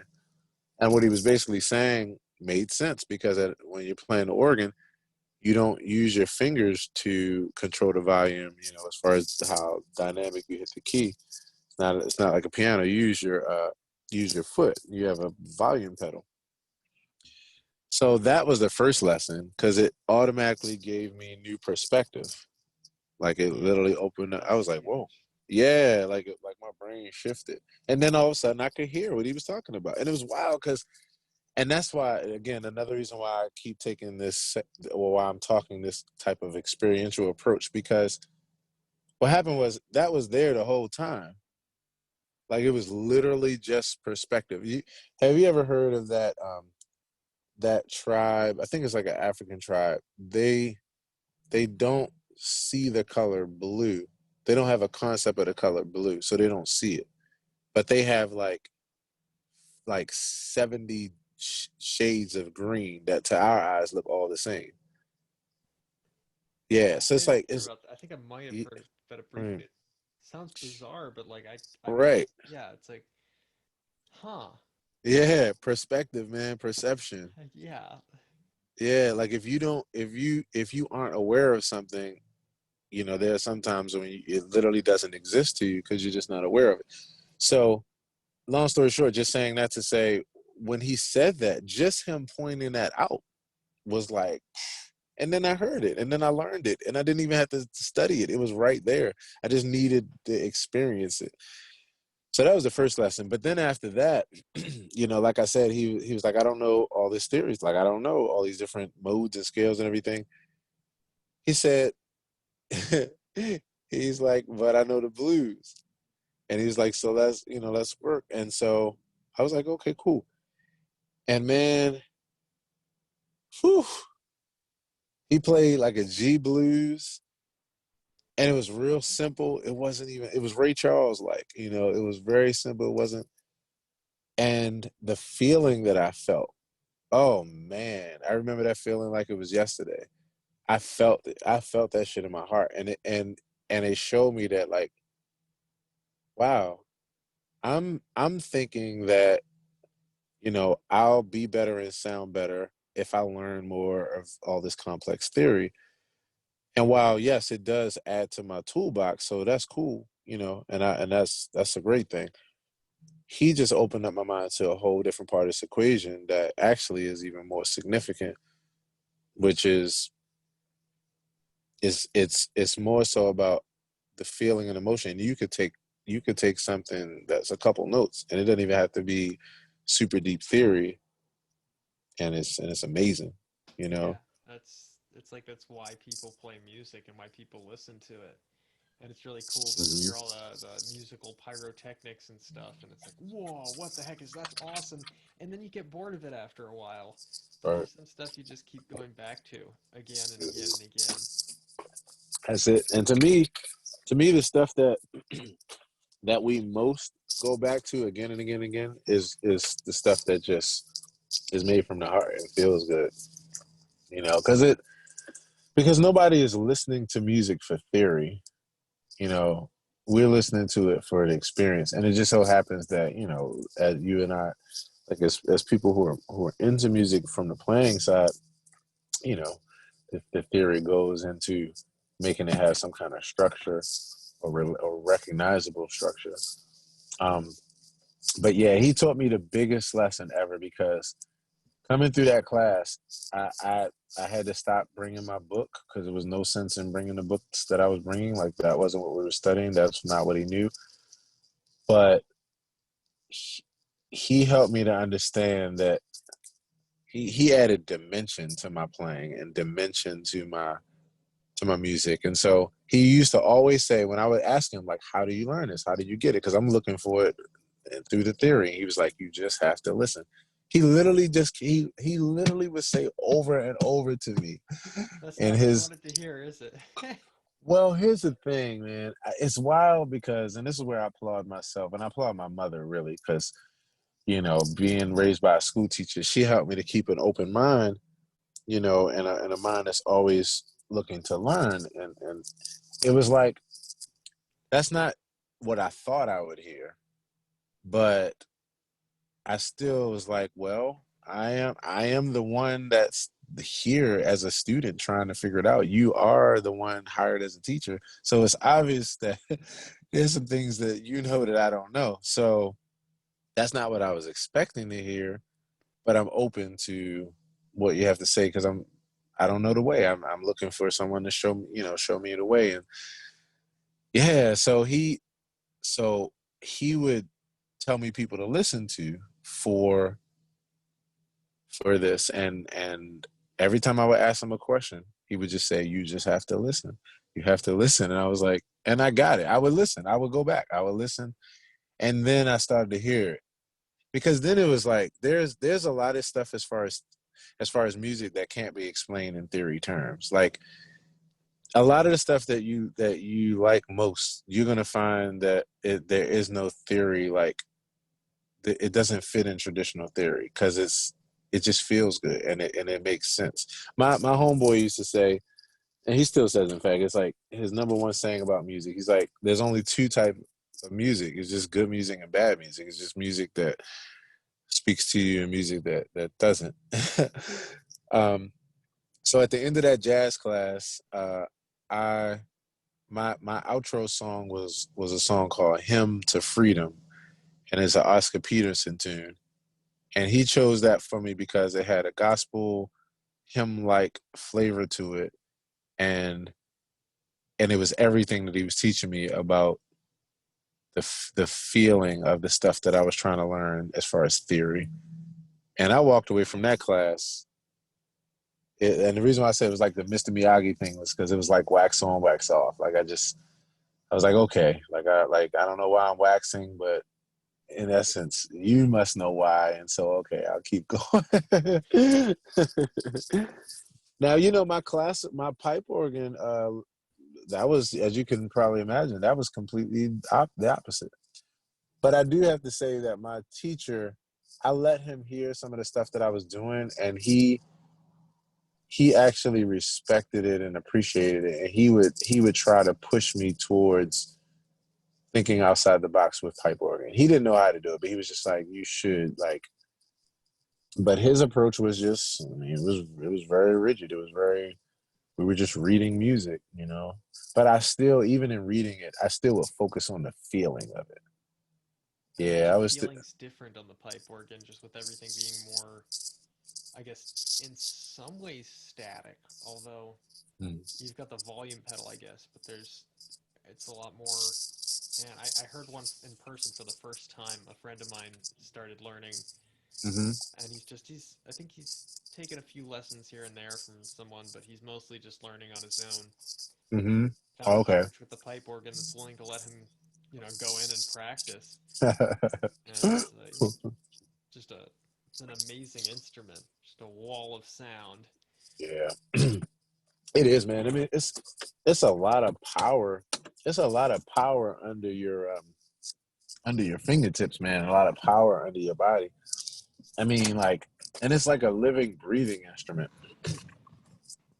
Yeah, You know. they're pretty crazy. And I wouldn't mind then, having one, but they're mhm. like what, $40,000 Oh for a yeah, used one. oh A yeah. used one. So speaking of all this, man, if and continue to go a little bit farther, even as we round out this, is like Keith Jarrett, man. Like, it's the reason why I'm into Keith Jarrett so much because, yes, Keith Jarrett. Like when I first learned about him, I think I'm in five, and it was during that time that I was telling you when I was in the library, just gobbling as possible, and I came across some of his music, and it was his classical music. And I listened to it and I Oh, was like, wow, you know, this guy's really good. Mm, yeah, I know him yeah. from that the well, yeah, that and I found this thing that he did. It was two YouTube videos. They're both really long. Hmm. It's standards, his standards Oh trio. yeah. Whew. Yeah, Yes, sir. and I knew he started off classical, but I have not heard that stuff. Yeah. And it's you know, he's one of those kind of people where, yeah, he just has like two brains inside his head. Like his uh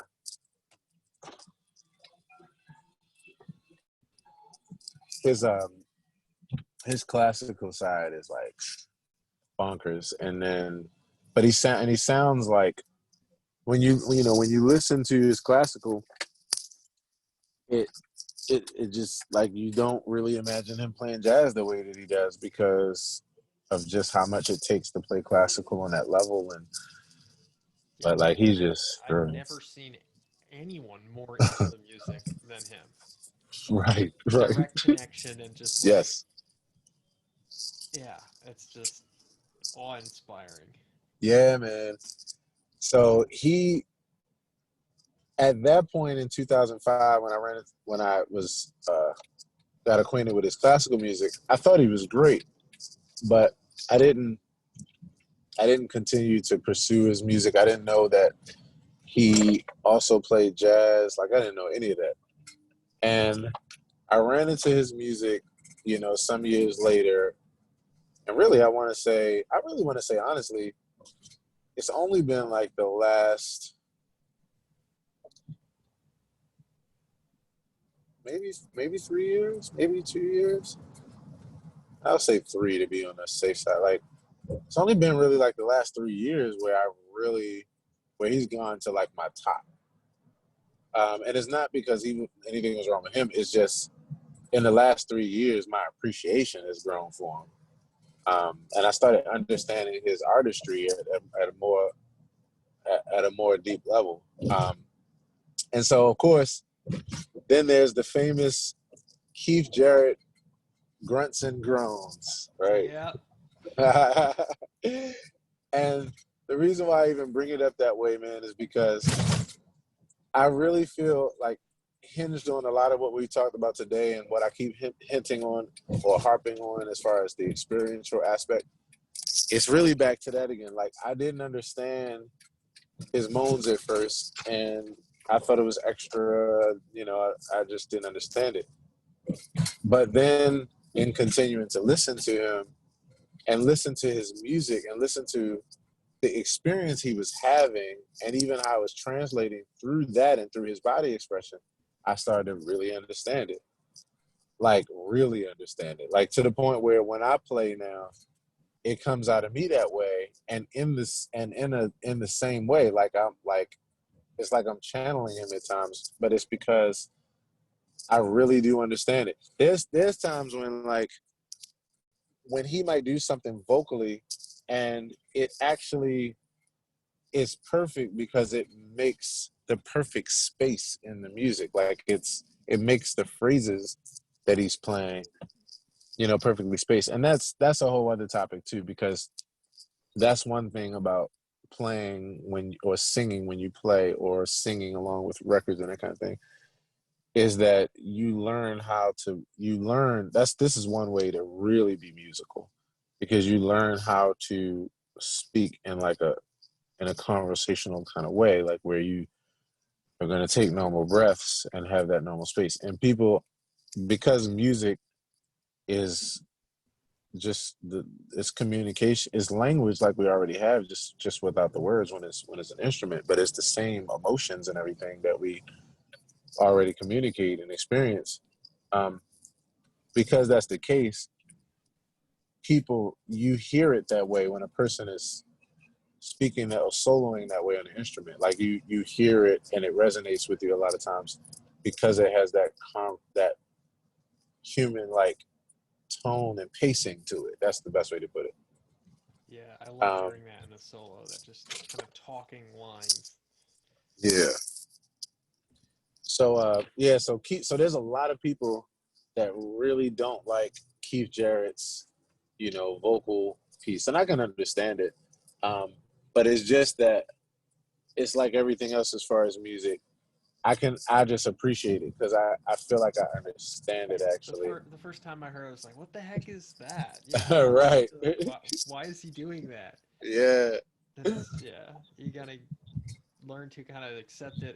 I think as I got more into music emotionally and more related Yeah. to it on that level, and it Right. got more, I guess, personal, I started to more relate to his, just that aspect of his music, just being able Yeah. to just see that, it's not something that he's consciously putting into the music. He's just so into it Yes. that he's just doing that and he's not really aware of it. And it's kind of just an extension of just his experience of the music.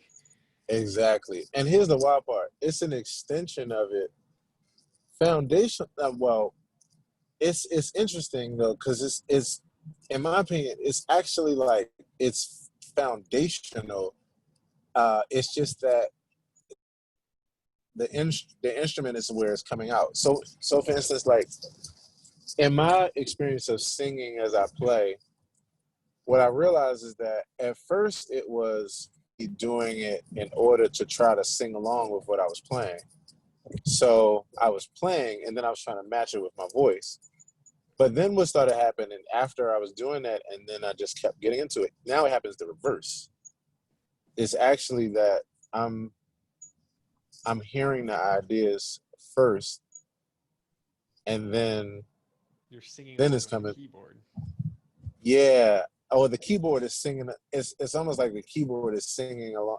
Like the deeper you get into it, it starts to take a switch. Like even in the midst of you doing it, you might start off singing along with it, but then at some point it switches, and it's like you're following yourself on the keyboard. And I don't know how to explain it because I can literally sit down at the piano right now and play random notes and even increase my speed and I can still do this. And I have no idea what the next sound is going to be. But somehow, if I like really relax into it, somehow they both just match up. Is a very, very like interesting experience.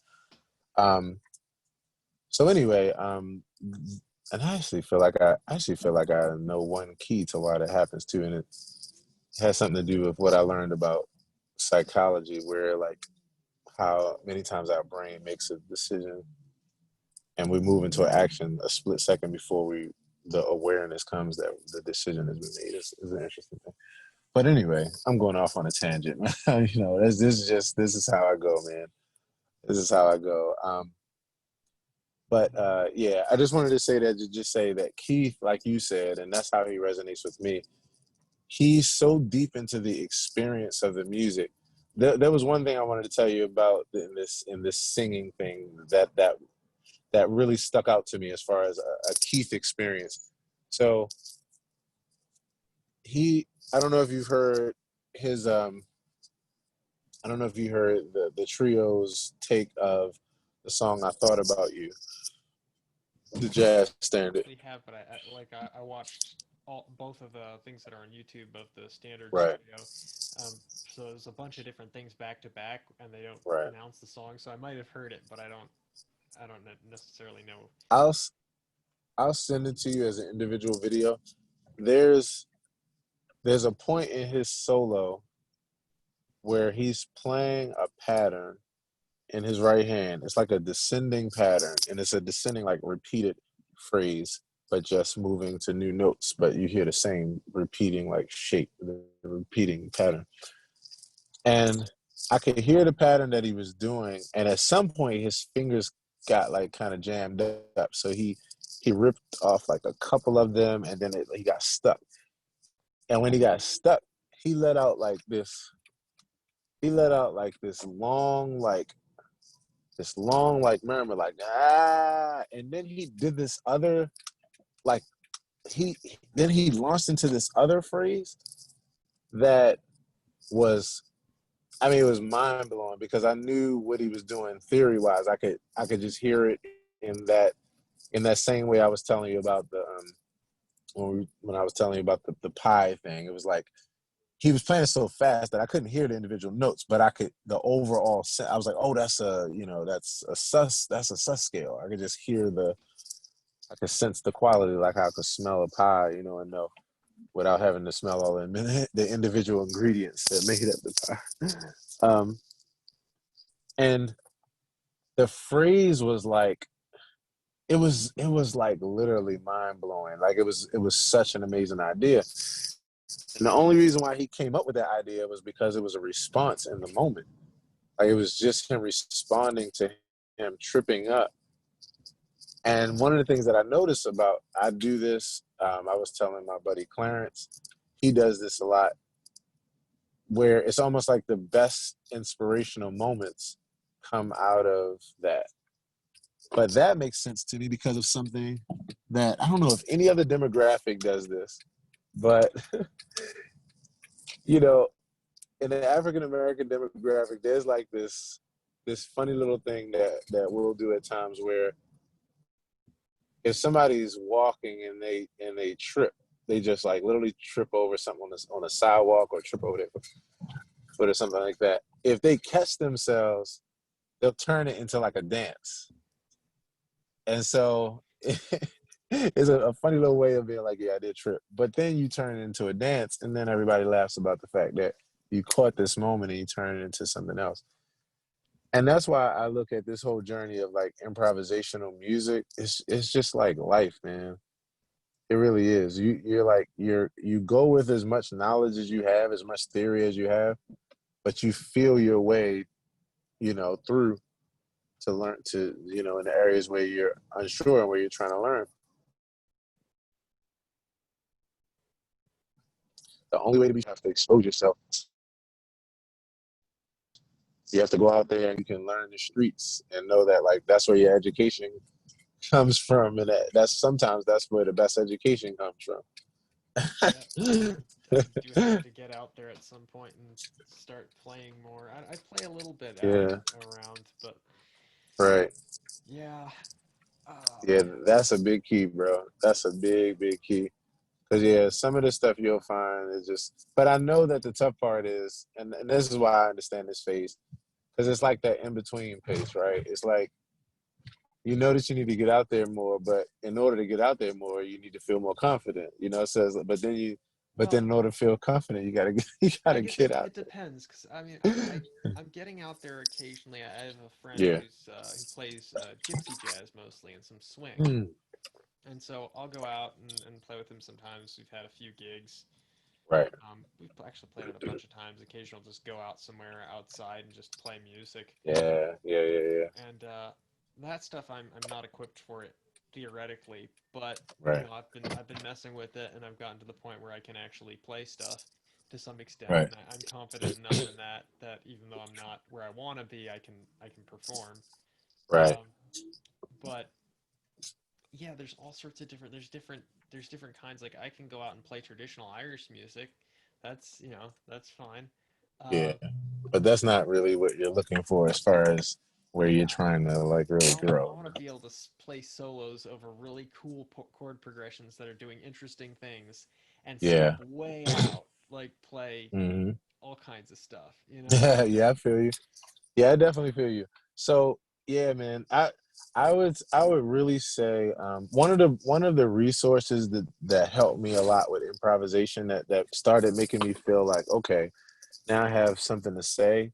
It was Jamie Aebersold's books, and specifically Jamie Aebersold's 251 progression book. So Jamie Aebersold is a jazz educator who I think it was in the 70s when he started publishing his works, and he basically just he's a saxophone player and also piano player as well. And he just started putting together, resources to help other jazz musicians. He would put together books that had like theory information on a specific topic, and then he would have a play along CD to go along with it, where he himself. I mean, I'm sorry. He would get with other musicians like that were some of the who's who of the day, and they would do these play along, jam track recordings. and he just built a huge catalog between specialty topics for books for each book, and as well as books that just covered like artists. Man, that dude hit it out the park. And so he has like countless books out there, um, and they have been used in the universities for years because they're like the perfect companion to put together with um, just academic knowledge, but this puts it into practice and gives you the ability to put it into place so you can really learn. Jamie Ebersole, I think it's jazzbooks.com. Yeah, I'm looking on And Amazon and I see one. yeah, it's the 251 method. Oh, 251 progression. I like Most that because, important musical sequence in jazz, Volume 3, CD included. yeah, yeah. Now, so you do read music? Um, Not really. I mean, Okay, my main thing that I can decipher it to some extent, yeah, in terms of what the notes are and the duration of the notes, but rhythmically, I can't sight for read sure. at all. Yeah, so I mean, the good thing about this is that you don't need to sight read. You just need to be able to look at, notes on a staff, and even if it takes you 10 minutes to figure it out, like you just figure it out one time. Then after that, then you got what you need to actually just go to the feeling piece and feel everything else out. Like when I learned how to, like when it came to say jazz, when it comes to jazz comping, um, do you also play piano or guitar? I mean, not Like, really. I mean, to some okay, extent, not piano at all, although I really want to. Um, yeah, Guitar a bit, but not like okay, not really. I mean, yeah, I play. I've picked up guitars. My father's a guitarist, so I've picked up okay, guitars a lot of times and just messed around with them. And I can physically play the guitar, but I haven't really. I can't, right, go through a chord progression unless I practice it a ton. yeah, I got you. So, yeah, so the reason why I like that 251 book is because he gives like some good voicings for chords, like some good bass line stock voicings. He also has like a section with patterns in it, so you learn jazz phrases to play over progressions. And that was one of the things that helped me to start putting like that. This is like the side of the like the actual education side of the coin, where I actually had a book reading stuff and I've been applying it that way. Um, that book helped a lot because, like I said, it gave me good voicing, so I had a good vocabulary as far as chords, and then it also gave me some jazz phrases to practice, so that I could take these amazing things that I hear on record and actually have an example that I can understand. Oh, this is why they, you know, put these notes in this pattern because it fits this scale, and it was the academic side of things. But practicing with that has like it helped me a lot, and I started taking that through that multiple keys kind of experience, and that gave me confidence as far as improvising because I felt like I had some things to say in addition to my own exploration. What totally different question. What area do you live in, or where Pikesville, do you live? you know where You in you Pikesville? know where Northwestern High School is? Yeah, I do. Yeah, Sweet it's man. like right across the street and down the block. Ah, got you, got you. Um, yeah, man. Are you busy tomorrow? Like tomorrow, like midday, like Um, between noon and like 2. Noon and 2. That's a good question. Let me check my calendar. I don't think so. I think there are some things where is The my reason why I calendar? asked is because my trio is out in Ellicott City at the B&O Railroad Station every Sunday, 12:30 to 2:30, 12:30 to 2. And then I also do a solo piano set afterwards. But I was saying that to just say if you wanted to hang out and really experience like some of the things that we've been talking about, and we probably catch up. Yeah, and we could catch up for a few minutes afterwards and even continue the convo. We can talk about even some specific moments and things that happen. Yeah, man, because as you see, I mean, I enjoy having a good conversation, and I enjoy being able to share, to shed light on things, like anything that I have to share, or anything that like I have some kind of insight on. I just really enjoy. So so yeah, man, I'm gonna, this won't be the last conversation we have, of course, but I'm gonna give you, as much as I can, as much, whether it's resources, whether it's like, certain methods that I've figured out in just on my own journey that are like unique or original kind of ideas. Um, yeah, or anything else, man, that I That's can awesome. That's help one you. thing about Baltimore. The music scene is just it's really it's really cool. It's just Yeah, man, it's rough with all the COVID stuff, but like right, there's a gypsy jazz jam or there was in Hamden, right. and Hamden, right. I sucked at playing then. I'm still not great, but I had no idea what I was doing, and they're just really welcoming, just like Right. like it's an open jam. People could just come Right. in and sit down and just having Yeah. access to that much music. Right. Right. Right. Right. It's a great Yeah, time. man. Yeah. So yeah, man. So that's, I know I've been, running my mouth a lot. But yeah, like I said, I really enjoy. Is there anything else, even before wrapping this up, that I could like help, answer for you, or, anything. I mean, even if it's related to something else. Did you hear the newest project that I just released? No. Okay. I just released it day before yesterday. It's a solo piano recording. And I was excited because I got a chance to record on a grand piano. It's a grand piano solo piano recording. I will send that to your inbox right after we do this. You can, Awesome, awesome. Where yeah, did it's you on find a YouTube. grand piano? Well, I recorded at this one. I recorded at Blue House Productions, which is in like Kensington, Maryland. It's right outside of DC, or right before you get to DC. You have a Yeah, nice grand piano there? incredible. It's my favorite, one of my favorite models. It's a Yamaha series, C7. I love the How sound. much do those things run? I would say,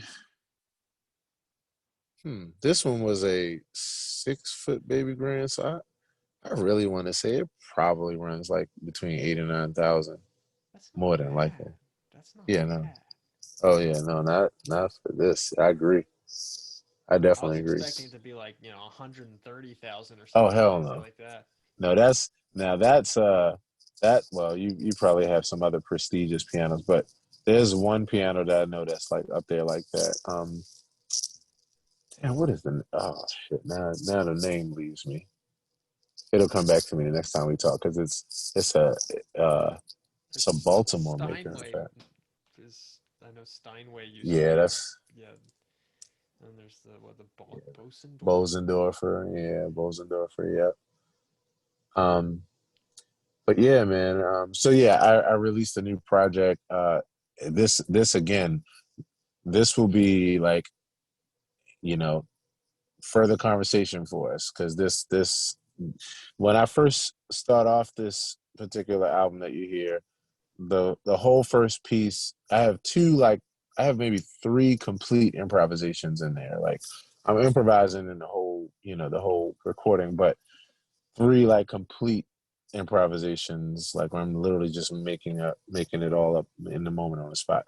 And the very first piece, as soon as I start, that whole first piece is an improvisation from the very first note that I start the recording off with.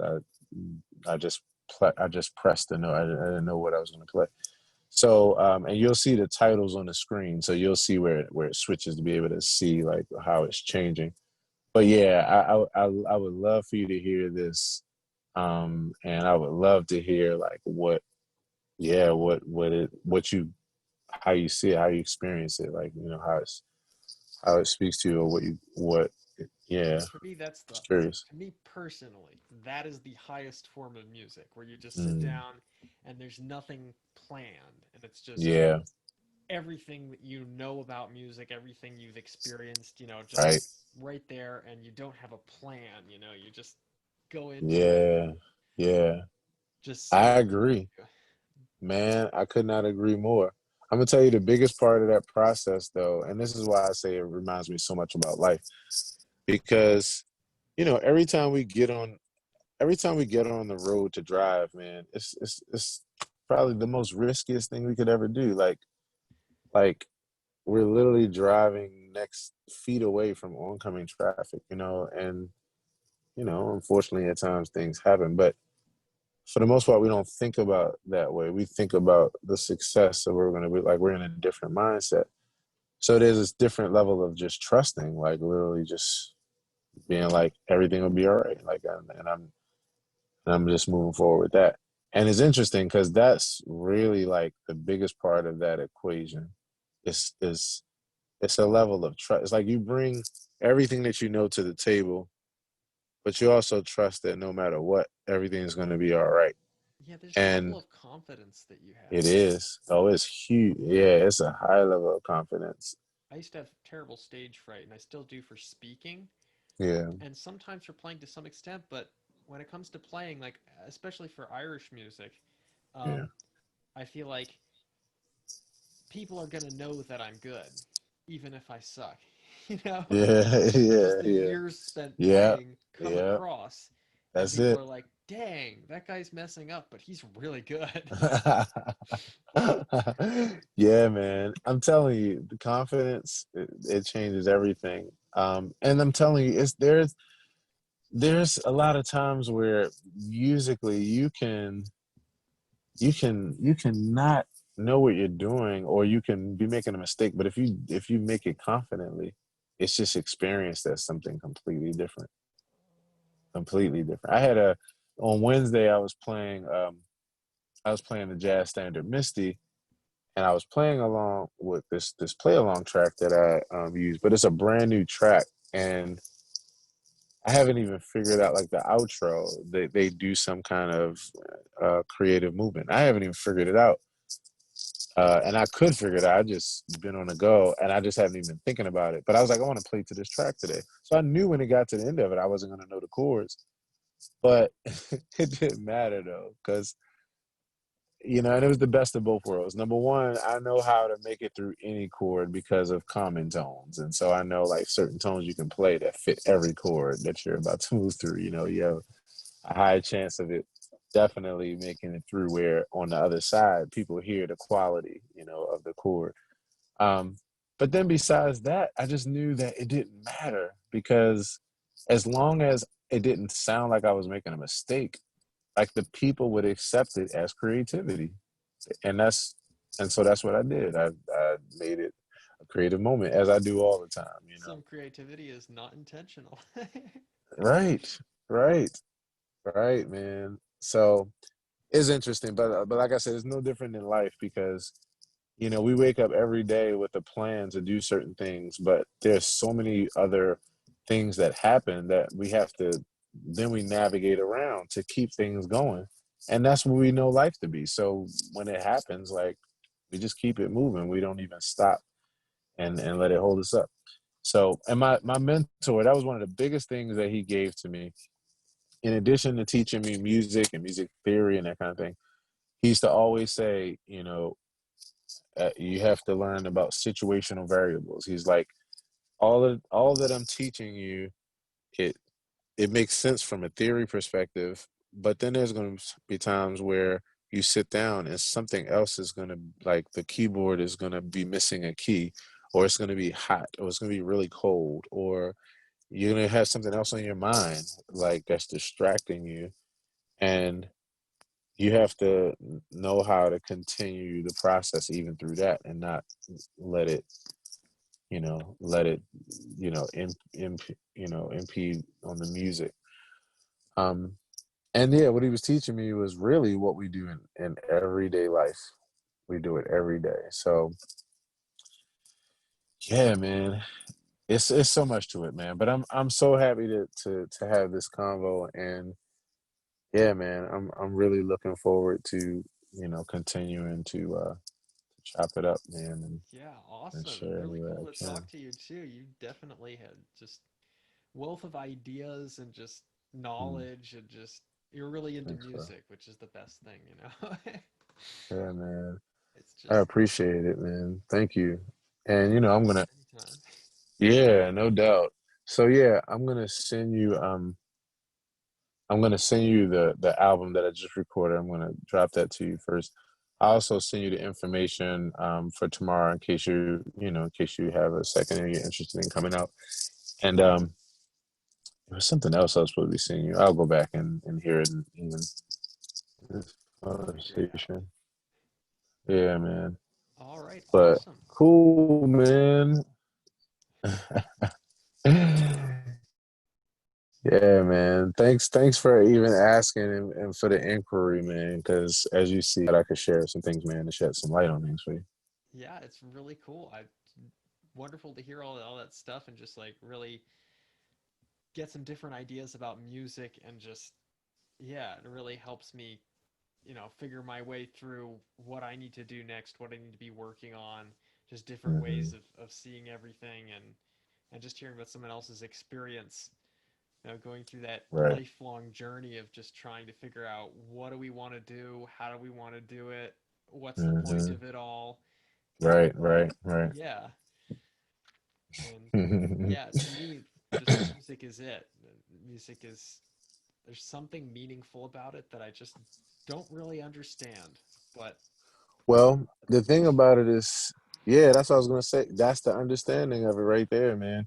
Because this is me, putting on the philosophical hat again. It's just like there's nothing meaningful about music. It's meaningful to us because we make it meaningful to us. You know what I mean? So it's just an experience, and so that's the reason why I've been saying some of the things I've been saying because yeah, it's like experiencing it at a deep level, getting out of your head, even when you want to know what's going on, getting out of your head and into like, let me take this in on a deep visceral level. And you'll find that like a lot of the educational aspect of you understanding it works itself out. The other thing too, man, is when you practice, you know, you should definitely I like to practice to where I'm like out of my head about a thing and just in this is like this meditative zone, Yeah, because I love that. That's a yeah, great place to be. Is just improvising with someone with just playing, just making yeah, stuff up. And I've been having a problem recently where I'm spending most of my time just working on finding my way around the instrument, which okay, helps with that, but I'm not working on pieces as much. I'm not learning new pieces of okay, music. I'm got you, just okay, yeah, I'm just spending all my time just trying to be able to play what I hear in my head and just, yeah, you know, right, right. Well, yeah, I can understand that. I mean, as long as you, I mean, if you stay in that isolated place for a short time, like even during your practice, that's okay as long as you just keep bringing it back to the music and jamming on something where you can put it in the midst of that. That would be the only thing, like you saying, just you want to actually balance it out where you do that. So that way you can, because then that's how you're developing. All you're really doing is developing different connections, different neural connections, to the same information.